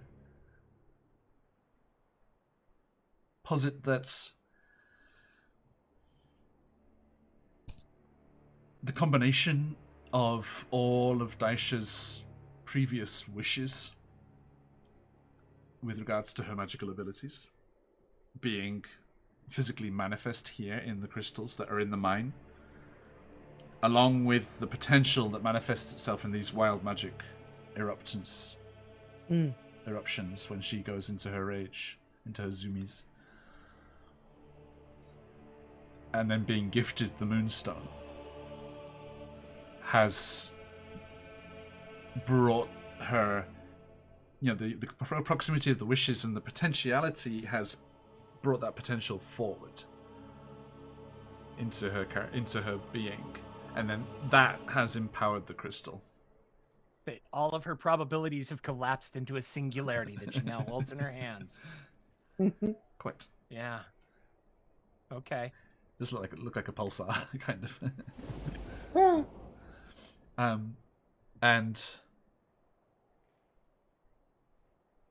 she says, I don't want to put too many words into Stephanie's character's mouth, but she says, I think this is connected to the Moondragon in some way.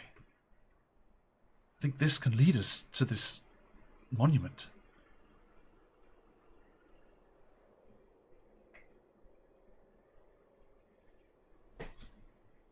This is excellent news. How fortuitous. In fact, it is so fortuitous, I'd be hesitant to even call this coincidence. It is almost as though fate has conspired to lead us to bring down these evil hags. So it seems as though we know what we must do. So should we see if we can find this dragon? Yeah, Queen Argantel says, yeah, if you can find Lyrith and the astronomer, if you can return them here, then perhaps we've got a chance. If we have ways of weakening all three of them, if we have ways of interrupting their powers as a coven, then there's a chance. Yeah, I would absolutely agree. Your Majesty, I am just curious. These towers everywhere that are collecting the lightning bolts and sending them to the Motherhorn. You have the ability to melt and melt stone. Would it not be possible to send some of your folk out to basically melt away the foundations of the towers and bring some down on the evenings that we actually do make our final attempt against the hags? Just throw more sabots into the works, as it were. Yeah, it's kind of the only way that we've really got a shot. We've gotten real close a couple of times. Yeah. But if we are going to do this, then we must use every single advantage that we can muster. We must be completely prepared. I think the Queen is not over-speaking things when she says the gravity of facing 3 hags. This is something that we must take seriously. We proceed without caution and due diligence. It is likely that we may actually fail in our attempt. And this time, actually die. And for me to say this, who has been so close to death's door so many times, this is a difficult admission. Queen Argantel says, yeah, that's something we could do. Look, if you're successful in this quest, this, what should I say? Frictionless endeavor. God's willing. Then, our resources, our chances will increase, more and more. How is it the Draconics put it? Dan.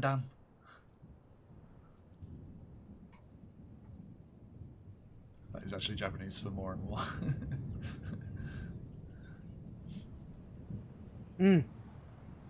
So yeah. It'll be much smoother, shall we say. Sounds like we've got a dragon to find. Yeah. Yeah. So the chance of things going smoother will increase more and more. So the frictionless and more get better and better. How's that fever, John? Yeah. Why'd my feed cut? Hello, testing. Can you hear me? I think I'm picking up what you're putting down, Her Majesty. Yeah, I am as well. So the question is then, where do we proceed? Do we go and meet with this bitter end and use our invitations? Or do we... So this way we try to determine what all we might need to collect and to do everything in one great rush? Or do we try to find the dragon? Or do we try to find the girlfriend from Mudlump?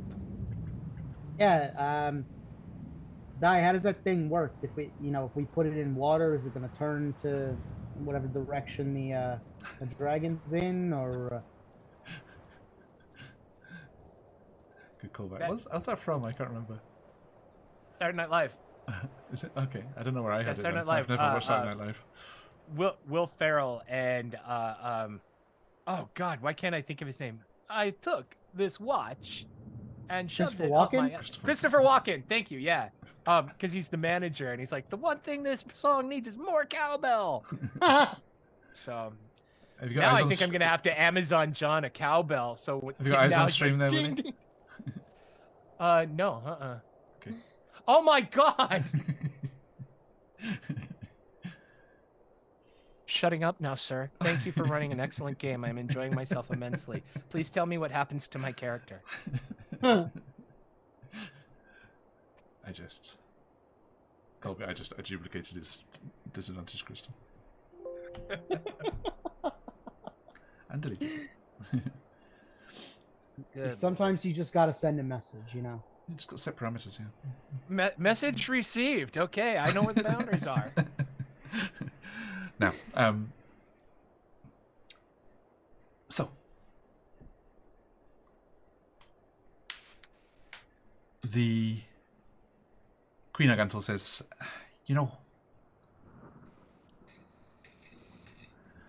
we've never dared mess with them, but it's all about harnessing the power of the lever, isn't it? I reckon. I mean, which clan was it that did the sports? Is it Granite? It was the Granite, wasn't it? Granite. Yeah. It's like if we get some of the Granite clan to climb up there, they're always climbing up that cliff of theirs.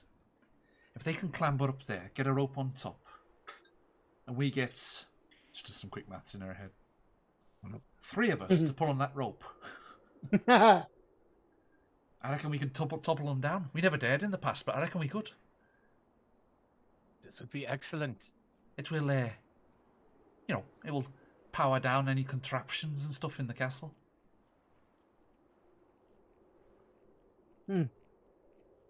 This is excellent. This is excellent news. Yeah. Oh, chav. I gotta good believe news. that That sounds awesome. That those are not easy to replace once they have been knocked down. If you I reckon. Yeah. Yeah, they can be pulled over with the effort of multiple creatures with a combined strength of 60 or higher. And a single Korrit has a strength of 23, so it only needs 3 of them. Right. Whoa. Very nice. Whoa.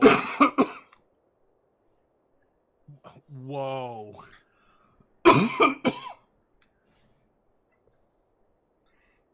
Alright, yeah, Yes, I am, Colby. Well, I'm not sure that's what you meant. I did not. So.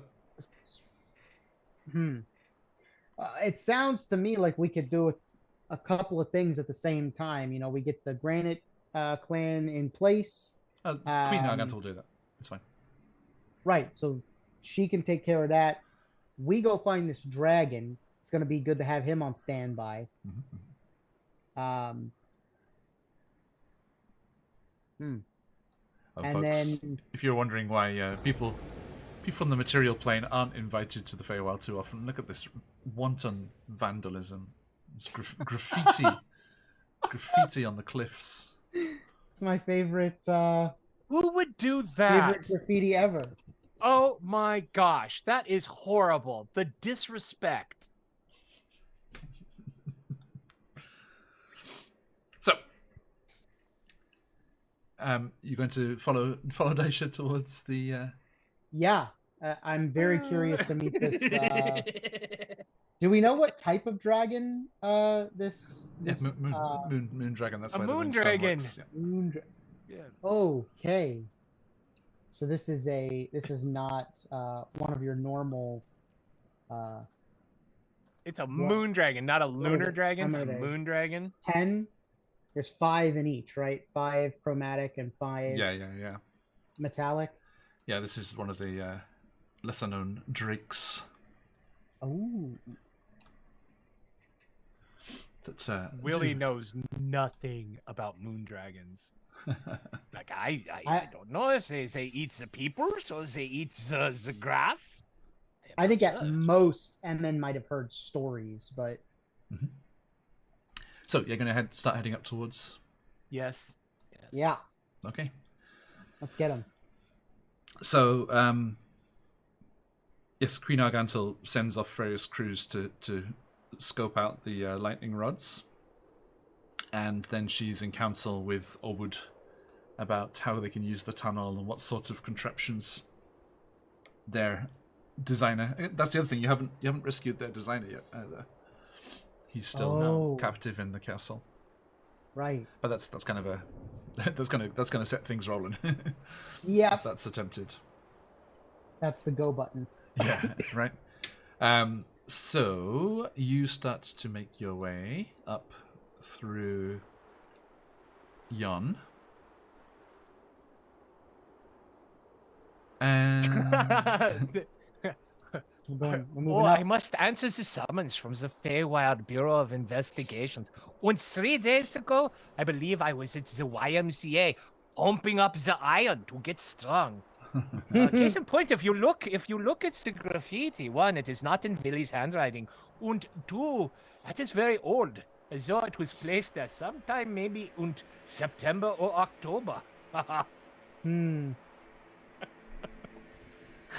now, as you are winding your way through and clambering up and down the peaks and through the valleys and sneaking your way up through Yon with the looming towers of Motherhorn glaring out the dully glowing windows seeming to peer out like Sauron's eye across Mordor. Ooh. You, at one point, this is a perfect little thing to do because we do need the others here for for the full deal here. Mm-hmm. You find yourselves crossing a blustery plateau. And I'm moving it from the location on the map here because the map's not designed to show it where it's supposed to be. It's a random encounter, so it's not it's not only if you go there, but as you start to make your way across the plateau, before you see what's on the other end, you can see a kite fluttering up in the sky above the mountaintops against the clouds.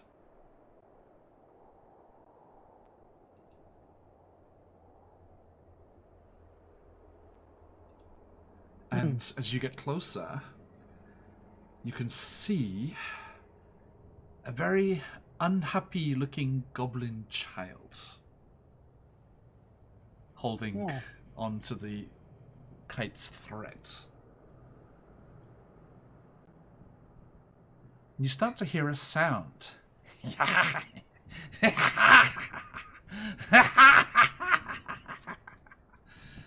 As you get closer and look into it, you realize that the sound is coming from the kite. And seeing it properly, looking up into the sky, you can see that it has a hideous, evil-looking face stretched over the diamond-shaped frame. And it's cackling into the wind.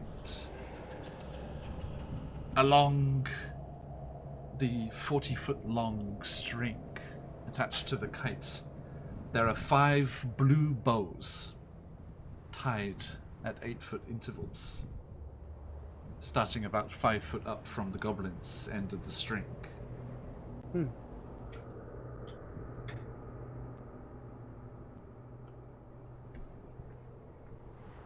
What do you do? Liebchen, child. Why for do you cry? What is with your toy in the sky? It looks quite unfriendly. My arms are so very sore. I don't want to fly this kite anymore.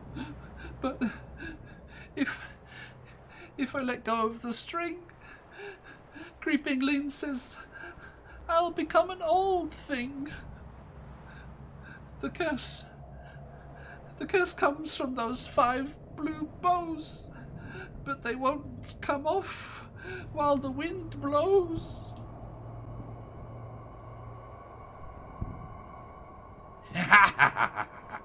Never, you wretched child. But it's easy. Just let go and see what happens, Says the kite.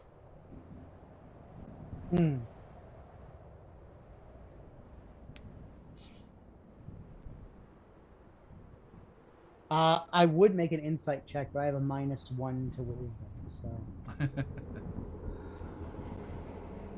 So this all tracks for Emma.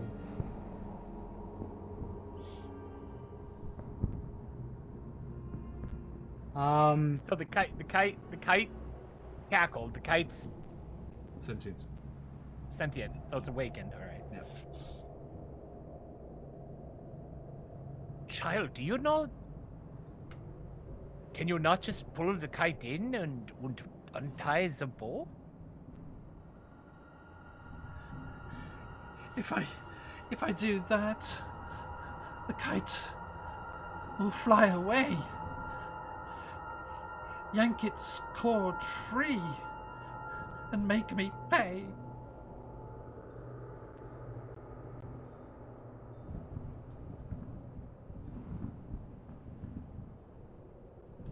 So if you pull in, the kite's gonna pull away.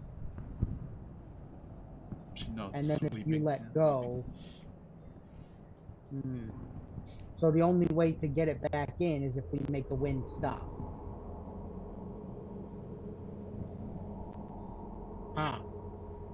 Can you do that? Is it possible, do you feel? Is there a chance? Could it be real? This child is excellent with the rhymes. The box text was written in rhymes, and I have to say everything in rhymes. Oh! Can we use that? From chat. Yeah, is the wind blowing only where the goblin child is standing? No, like I said, it's a blustery plain. Like the whole, I mean, this whole area is it's constantly windy. I mean, there are spells that can mess with the weather and stuff. But... Willie's gonna look around. The whole area is windy, but he's gonna look around at the clouds, like in the distance and like directly overhead. And because think about it. Now, also, you know, Corey will say, I mean, the weather's particularly foul here, but I mean, the Feywild is always connected to emotions. What is the goblin child's mood? She's tired. Is she cranky and irritable? Yeah, she's angry and sobbing, you know, frustratedly.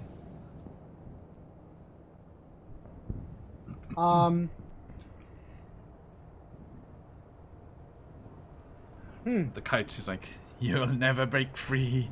You're doomed. You should never have stolen, you bad little child. and she's like, Shut up. Shut up. I just don't buy it. Won't you ever go quiet? Willie will sit down cross-legged next to her and say, "Oh, yeah, this looks very hard. You can't let go of the string, but maybe I can give you the candy. I have a candy in my pocket, and that might help take some of the sting out of holding the string. Yeah." And we'll offer her one of the goblets. Well, no, that might screw her up. Yeah.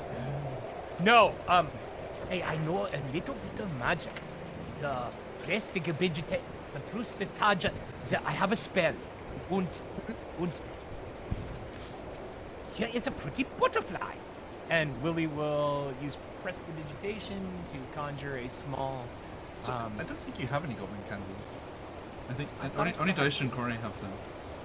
I saw it too on my inventory. Like, away. I only have notes for Daisha and Corey, which ones they took. Huh? Well, I now have 0. Did you? Because I made a joke about you being sick. Yeah, okay. Ah, So, No, alright, so because each one is random, and what it does is random, so I can get very careful notes about who had what. all good. Is it all from good. somewhere else? No. I thought I bought them. It's all okay. No big deal. We I'm can not just- going to give her I don't one know, if anyway you because I'm bought not it, you going to turn her bought into a hedgehog. Yeah, but I mean, Oh no, yeah, we can roll it. I'm cool because I wasn't going to give it to her now anyway. Because if she turns into a hedgehog and lets go of the string, I could, Yeah. watch her turn 100 years old and die on us.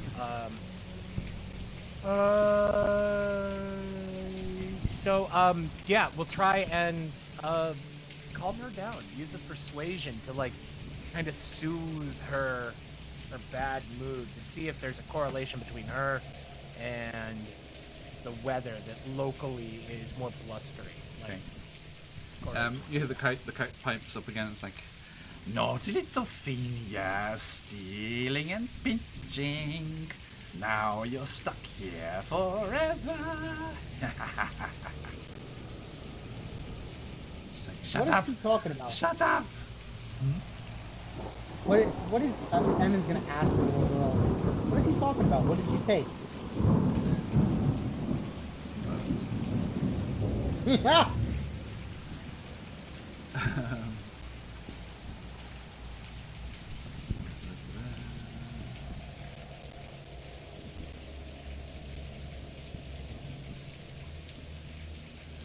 Oh, Master Fairy, it was 3 days ago. I was just borrowing.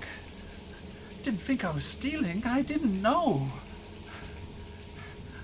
My parents, they live up there on the peak. And I was scampering around with my friends, playing some hide and seek, and, well, there's all sorts of toys, all sorts of props and decorations. And there's no sign saying it's bad, you can't take, no explanations. I just wanted to play with it. I just wanted to try.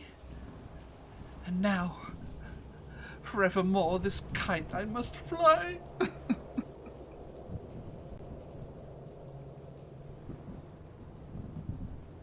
So you took from Endel.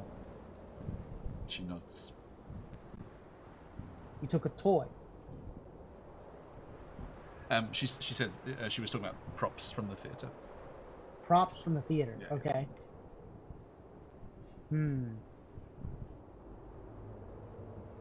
Is there like a backpack or like a sack or a satchel or something nearby that belongs to her?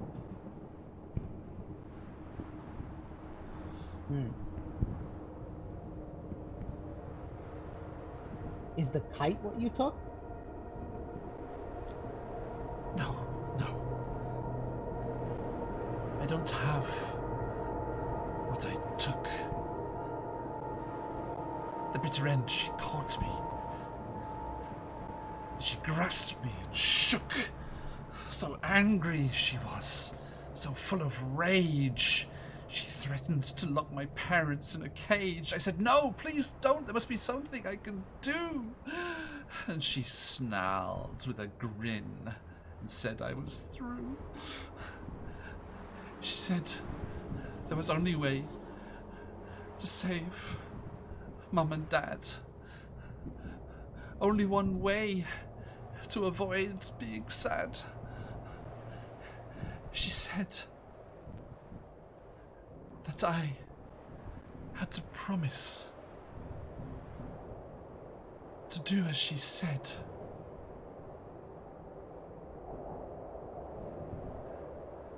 To take this kite and fly it high over my head.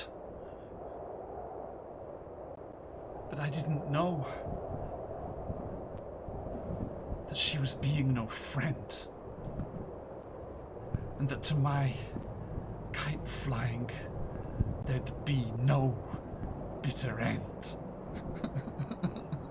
Well, give it up, chat. Give it up. That is master There we work. go. That is a master DM There we go. pulling it out. That was well done. Props and accolades, sir. From one DM to another. Well done. Well done. All right. So I think Emin is gonna sit next to her. As well on the other side. Yeah, and he's gonna say, "Now, I know you're sad. I know you're tired and angry about this whole situation, but you know that the way you feel can change the world around you, right? So all this sadness and frustration, it might be making the wind worse." What would you do with that thing taunting you, filling you with rage, the threats hanging over you of artificially aged? I can't stop. I can't calm down. I can't cheer up, back up, and end this frown.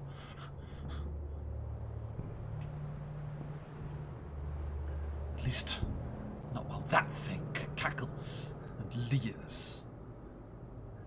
Tugs at my terrors, my innermost fears.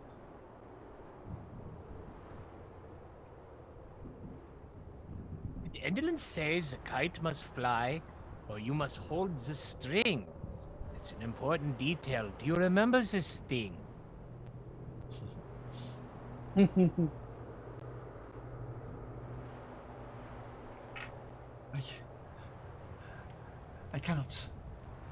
I cannot let go. I cannot release. I can't be free from this string or that beast. That's a stretch. Willie will look at Emin and say, I can cast the fly. Let's go kick its ass.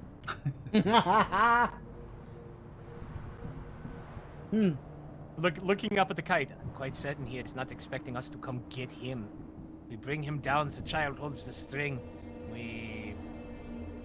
If the kite can't fly, the kite can't fly. She can let go of the string, or it's the bows, she was saying. Yeah, we untie the bows. And we throw the horse. Yes, fireball! No, I don't have the fireball. I don't know where the thought came from. It's so crazy. So Yeah, I was thinking to myself, maybe I could shrink it. Maybe make it a little bit easier to pull in. But that idea that works would be a just as great well. spell if we had it. I don't know how to shrink the things. I have enlarge reduce. Oh yeah. So we make the kite tiny. We put it in the pocket. We come down to the ground. And we see about taking the bows off the string. And then, if what she has said is true, each bow ages us. And no bows, she can let go of the string, no ill effects. Does this sound right to you, child?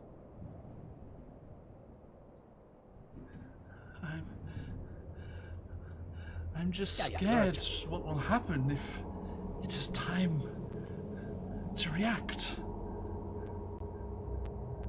I think it will pull itself free, fly away, and I'm fucked. Well, yeah. Is she holding the tail end of the string? Is there any string behind her? Is there any leading edge of the string? Pretty much at the end, yeah. Endlin didn't say one of us couldn't grab the string while she's holding it. That is true.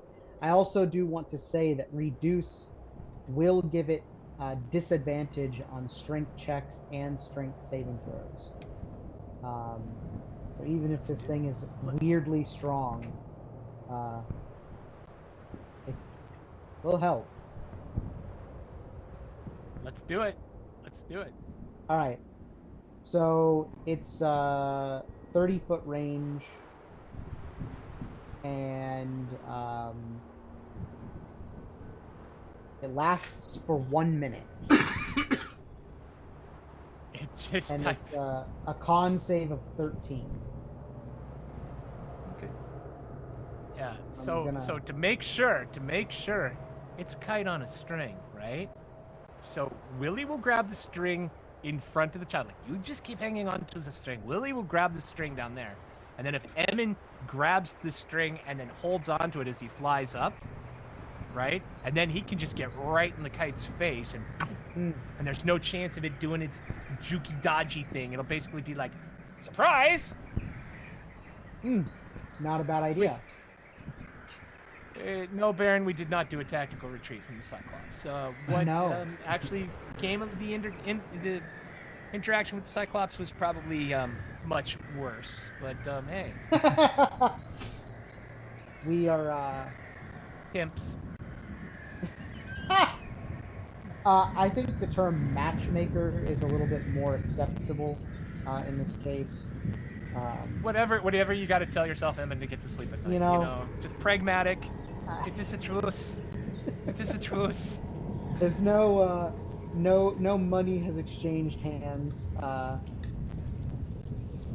There may be alcohol involved. I don't know. It's just I don't know. It is a gray area. He looked lonely. He looked nice. Yeah. Bear and I have to watch it. I know you really do. All right, so I think that's a good idea. So then Willie's gonna grab onto the string with the little goblin girl, and then I can fly up and cast point blank right in this thing's face. Yeah, I like that. And it is concentration, so I won't be able to do a whole lot else. But in that 1 minute, a lot can be done.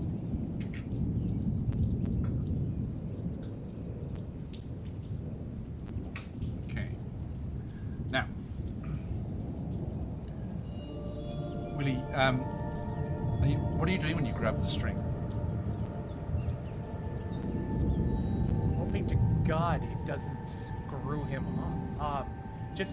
Willie, okay, while she has it in her hands, Willie will grab like several feet up ahead of her and just kind of do the loop twist so it's around his hand and just hang on really tightly, so she can just hang on to it behind him, but he'll be managing the kite if the kite wants to fight. Hopefully. Okay.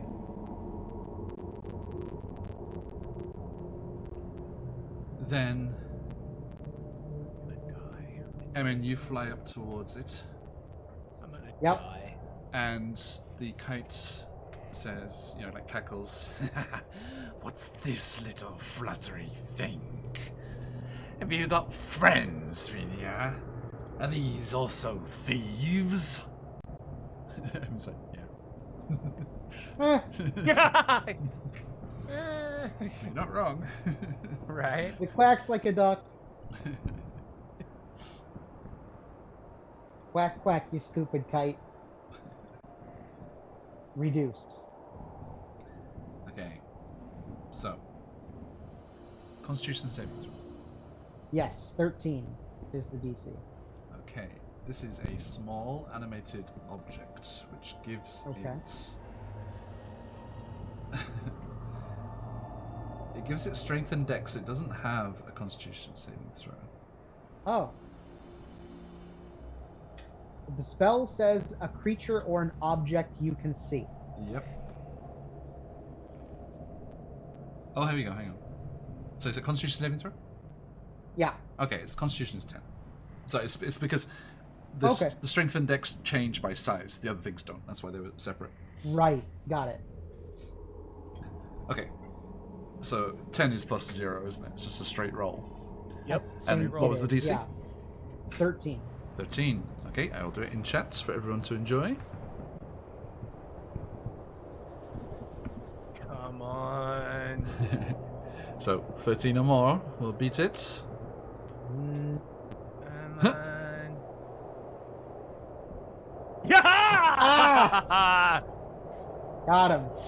That's I was having a bad day now, you stupid kite. okay. So yes, you fly up and you set off the magic there, and the kite shrinks in size. Still flying, right? Still catching Yes. enough wind. So it's lighter now, so it's easier to fly. But in reaction to that happening, it does try to yank free and will make a contested strength check against Willy. Which it has disadvantage on. It has disadvantage, yes. But if we're being honest, Willy has disadvantage. This is the first roll since gaining that It disadvantage. is. Alright, so just Oh a my strength God. check or Yeah. athletics? No, Just strength, yeah. Right, because athletics is like perseverance. You know, like, can you go the distance? Yeah, you do yours first so I can do it in chat. Can you use your crystal to make it a straight roll or No. So with disadvantage, what was your How strength much check? how much damage does Willy take from the rope burn by rolling that nat 1? Oh my god. No. Well, come on, there's I not, can fly! and that one is only an automatic fail in combat. True, Okay. true. All right. So Alright. that was the most like negatively voted thing in the 1D&D playtest. The all nat 1s are fails, all nat 20s are passes. Yeah. Oh, good grief. Good grief. Get some chutzpah. Take a fail. Come on.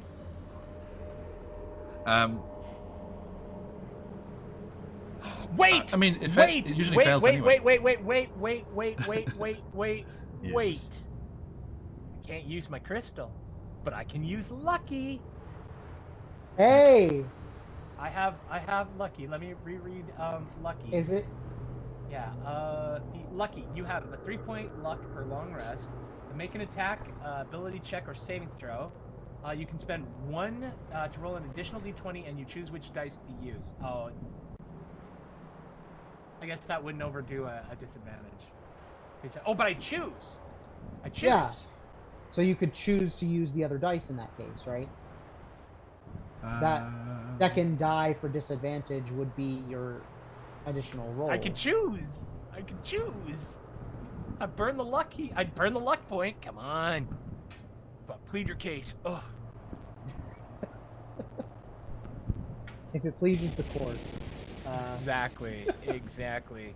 In the case of Jaroon versus DM Charlie, Adventurer Jaroon used the same argument to great effect, and it was determined that luck could indeed...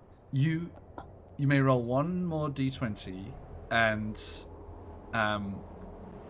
it's a choice between that or the natural 1, not between all 3 dice. Okay. I will take the 16. Hey! Thank you. All right. Woo! Love to see it. Okay. So,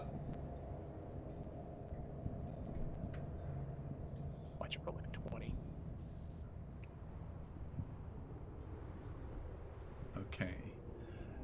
The small object has a strength of 6. Okay. Oh, so it's Which like is what? a -3? Minus Yeah, 2. -3. 2. Yeah, Right? Yeah. that Because sounds 10, right. 10 yeah. is 0, so 10 is 0. I have so a 9, which 9 is and 8. -1. 9 and 8 is 1. And then 7 Yeah. and 6 will be 1 and 2, yeah. Yes. Yeah. Okay. Baron Dragonborn with And the is it inspiration for Emin, thank you. Is it still Bless a you. disad though because of the reduce? Yeah. Nice. Okay, so it's a negative plus a disadvantage. Cool. I'm feeling good. So yeah, Feeling good. disadvantage with a -2. Okay, that crystal sorted. Okay, so where's best to roll this? I should roll it in Roll20. Sorry, folks, I can't do 2 d20s in Twitch chat. Right. Yeah. I mean, I could do them separately. And probably only need one anyway. Okay, so I need 18.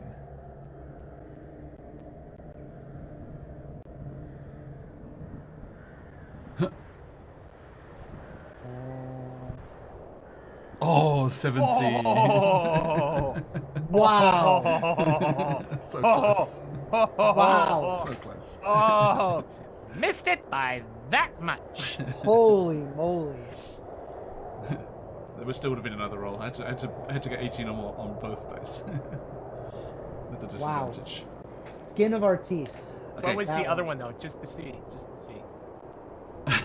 It doesn't matter. Because it's disadvantage. It does it, but If it's Right. advantage, Yeah, well, because it's disadvantaged. Also- but if it's a 20, then just that taste of bitter defeat that you're gonna have to suffer will be but- enjoyable for the two of us. Baron, I don't have to roll twice when I've already failed with the first one. Right.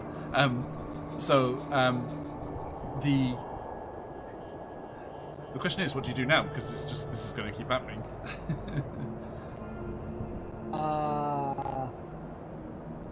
Bring it down. So yeah, we pull it in. Can I pull a rope and be concentrating on a spell at the same time? Yeah. Or is that I mean, it's small and weak. Can't you just hang on to it and drop with it, and then it's on the ground, and if it's not flying, then we should be able to untie the bows, right? I think Oh, that is interesting. I think this is a bit of like one of the few problems I have with this module. This is one of the best adventures that Wizards has ever put out, and in many people's opinion, including my own. I think one of the problems it has is, this is a Feywild adventure where they encourage people to be fairies, and then it sets up this random encounter where it's all based on the fact that it's flying up in the air and you can't get to the bows without doing something. It's like just grab the flying characters that you introduced. Yeah. So so in that case, while they are holding on to the string, can I start undoing the bows? Let's have a look here. Or will that break concentration? No. Okay. Oh, this is perfect. I like this. Okay, so it takes a turn. Okay, it takes an action to untie a bow. Mm-hmm. Okay, so you can be untying the bows as it's trying to pull away. Okay. Okay. So we'll have a roll off against. Okay. Willy's. Okay, we'll have that strength, that contested All right. strength. And can you? I mean, now I'm reaching here, I'm gonna go back because to be fair to Willy, and B because of the circumstances have changed. Because you've made it smaller, so it's still taunting, but now it's like, "Haha, you silly little goblin! I knew you were gonna." Stupid little squeaky voice. It's silly, yeah. Willy, there is the option of doing a persuasion check here, which you tried to do before, but then Emin says, "Goblin child, give me your entire backstory," and kind of overrode that whole thing. So, I will give you that persuasion check. Just saying, hey, I don't need center stage. Whoops. You know, it's okay. It's okay. May I make that persuasion check now as I'm standing there in front of her, like saying, Exactly. "See, it is not so much harder now, is it, Liebchen? Exactly. You have friends. You can calm down. Yeah, yeah." Yes. All right, persuasion. Oh, god damn. What? A 2? Oh, I thought it was a 26. You have a I'd like to crystal. use lucky again. You Use have my a last crystal. lucky. You have a crystal. I will use my crystal. I'll use the crystal first. Yeah. Thank you, Davies. Lovely people that you are. Okay, a 17. A 17. 17. That's better. Okay, yeah, it's DC 15. So, so yeah, you point that, and she's like, she starts to kind of giggle a little bit, and like looks up at the tiny little kite, silly little angry face, and as her mood improves, the wind does start to abate, and the kite flutters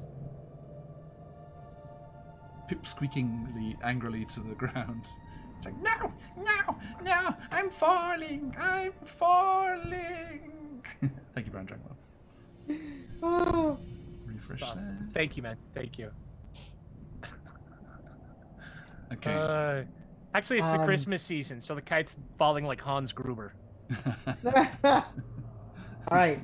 Now, this is probably a little greedy of me, but I have a hand to be untying a bow.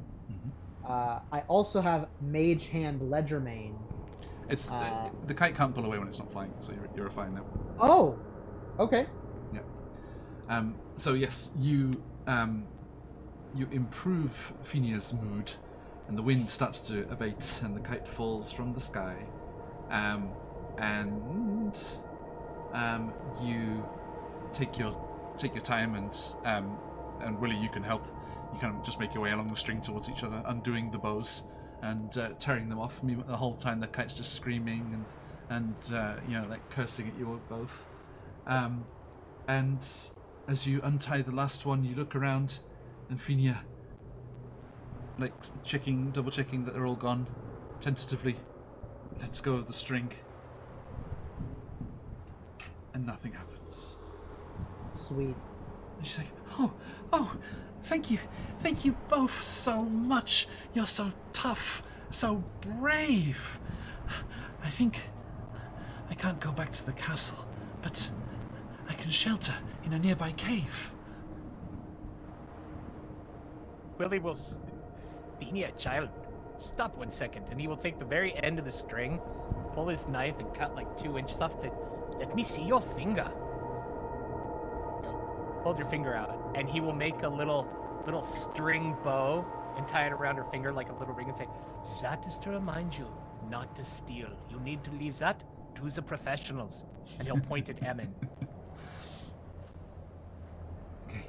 And She's like- Emin has released his reduce. And she just like He's just walking quietly. this cute little kind of salute with the bow on her finger, and she's like, Oh, Aye, sir. Captain, you're the boss. I'm gonna be in that cave. Don't worry, I can eat the lizards and moss.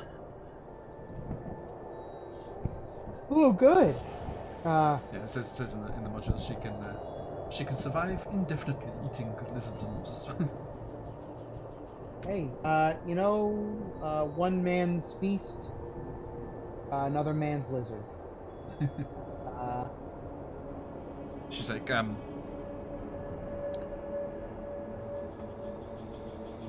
see. Please, tell my parents. Tell them where I've gone. When you've entered the castle and the battle you've won.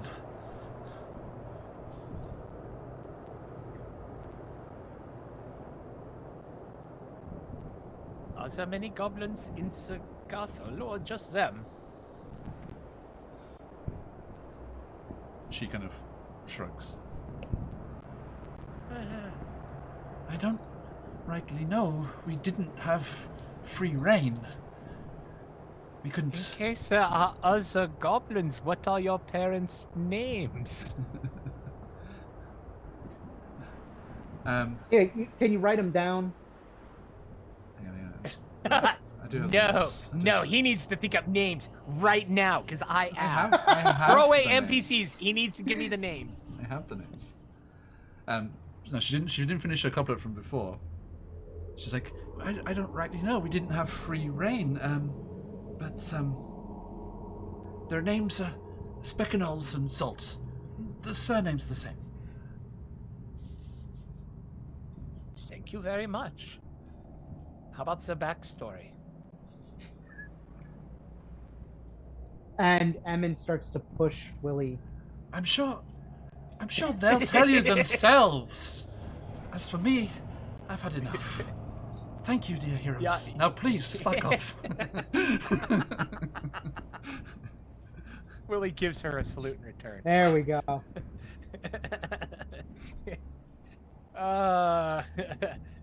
Speckle Nose and Zolt. Okay, perfect. Thank you. Poor John. He's like, I'm not running for just the two guys ever again. It's like, it's just these two. We're doing the bookworm. That's it. That's all it's gonna be. I blame the writers. The modular writer had to write. Let's see. 1, 2. They had to write 3 rhymes in that small box text. They've cursed everyone who's role playing them to They speak trapped you. Wow. Yeah. in rhymes for the I wonder entire how many encounter. DMs are just like, she drops the couplets. She's done. She's done. They wrote you into a corner.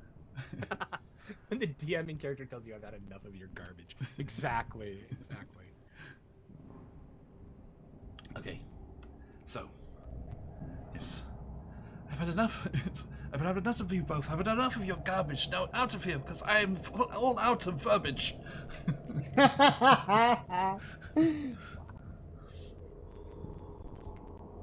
ah. And you, seeing that she's tucked away and safe and sound in her mossy, lizard-infested cave, Delicious. you start to make your way up through yon.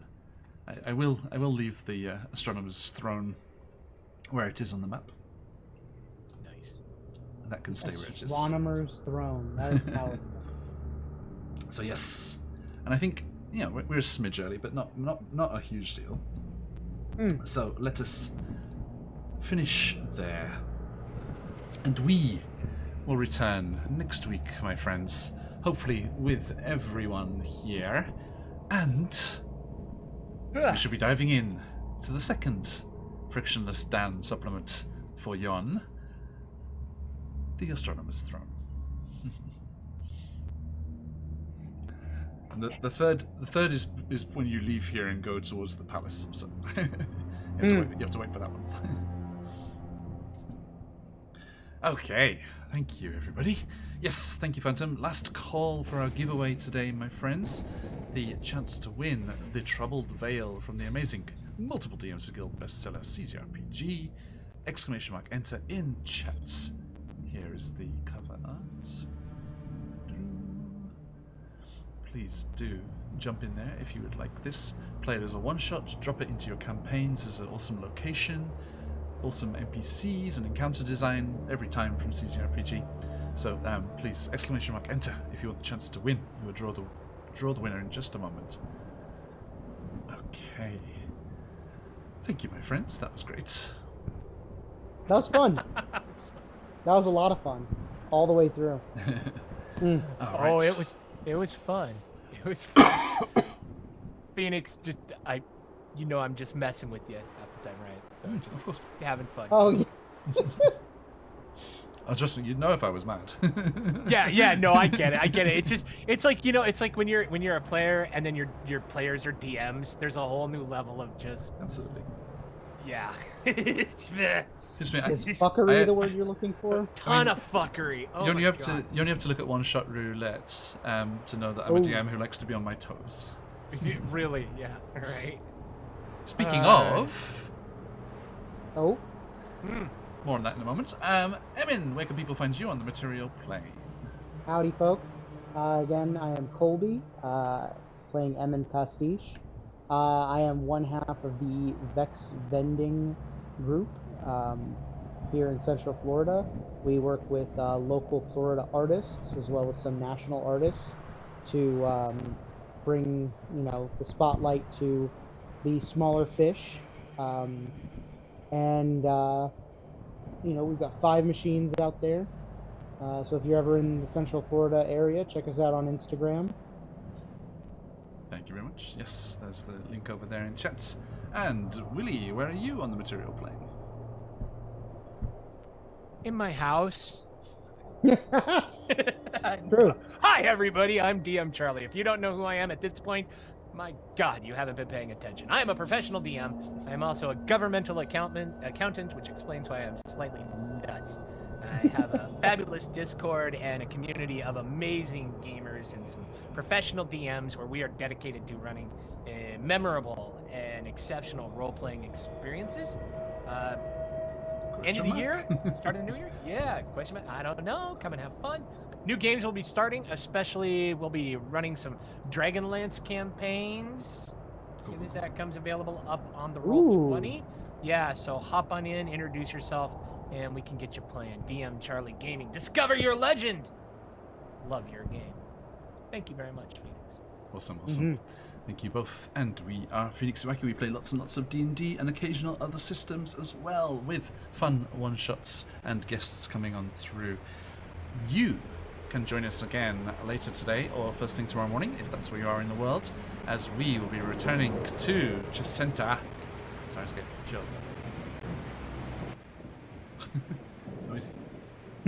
Noisy rain. Calm yourself. Let's turn it off actually, because we had that ability. Haha. Just put the music on instead. Yes, you can come and find us later on as we return to Chesenta for our sneak peek preview playthrough of CZRPG's timely logo. CZRPG's upcoming adventure, with the foreword written by none other than Ed Greenwood himself. As we continue to foment rebellion and seek their attempts to overthrow the tyrannical regime that is oppressing the people of Chesenta over on the Sea of Fallen Stars. Awesome cast. We are unfortunately without Emma and Lily today, but we will be with our other... Speaking of the boys, been back in town, another group left over with just the boys.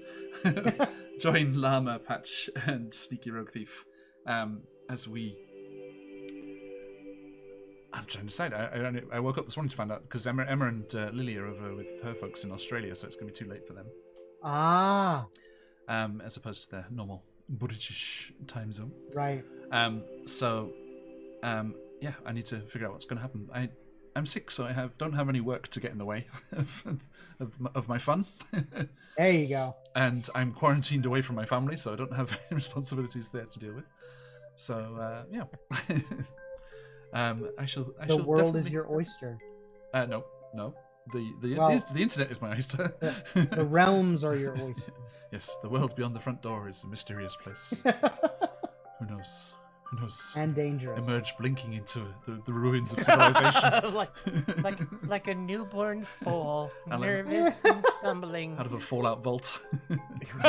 Oh my goodness. Blue romper suit on. So, yes, we will be in Chesenta later on. And then you can find us, no bookworm, because I'm going to chill out where I can, take those opportunities too. But we will be over on Patch's channel, over at QuestJunkiesUK, for the next Demethrin 5 episode, Saturday. Let's drop Patch's stuff in the chat here. Also a fantastic editor of beautiful introductions like ours. If you want to get one of those for yourselves, I shall play ours again as we leave tonight. And then that'll bring us into next week, where hopefully everything will be back to normal.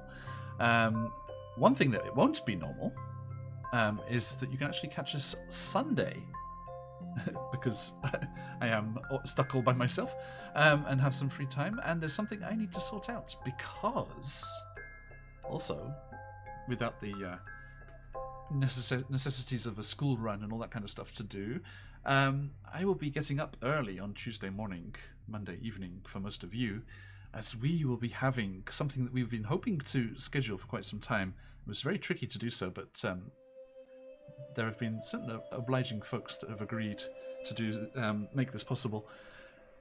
The Rodania Chronicles, the fabulous QuestJunkiesUK stream of a Monday evening, Tuesday morning, depending where you are in the world, will not be happening next week. Because Patch and his Rodania Chronicles crew, all of the Muffin crew, will be playing a one-shot roulette over here.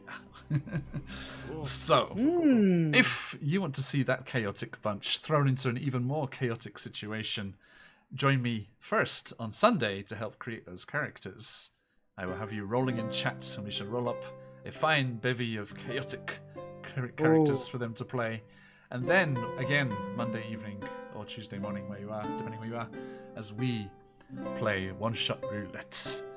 Our favourite style where everything is entirely randomly generated. As I said, the characters will be done so beforehand, so we can get the character sheets sorted and the players can decide how the hell to cope with that. And then the location and major plot points will be rolled for at the opening of the session when we're already live, and we will jump right in. So, join us for that, and then it'll be back to our regular programs. Between those two one-shot roulette related things, we will have the Hunger of Ithrin, and then back to Out of the Abyss. It's been a long time. Barovia and Beyond, also been a very long time. And then back here in the Feywilds. And Candlekeep Mysteries 2 next week. So, thank you everyone for joining us today. Let us see if we can thank one of you in a more material manner, well, digital manner, as we send a lucky winner the copy of CGRPG's The Troubled Veil. Closing the entries. Today's lucky winner is Silver Red Fox Gaming. Double check they're still in chats. They were lurking. Hopefully they're still just lurking. Yes, lurking away there. That is going to a good home. That's good to see. I know that Silver will be using that in their games to great effect. Okay, congratulations and better luck everyone next time. We will have 2 copies to give away in Jacenta and 2 copies to give away in the character generation stream. So join us for that later on. Okay, thank you everybody. Let us head off raiding. Let's see who's on at the moment.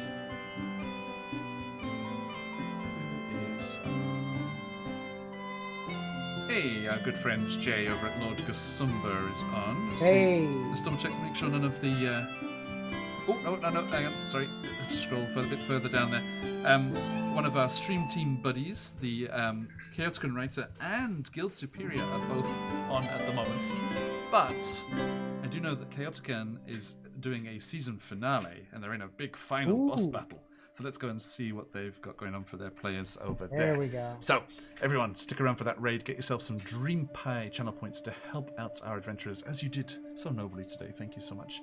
And it's been an absolute pleasure, as always. But we will see you soon. Stick around for that raid if you've got them. Let those phoenixes fly. But till next time, as I say around these parts, Oyasumi nasai. Oyasumi! Bye.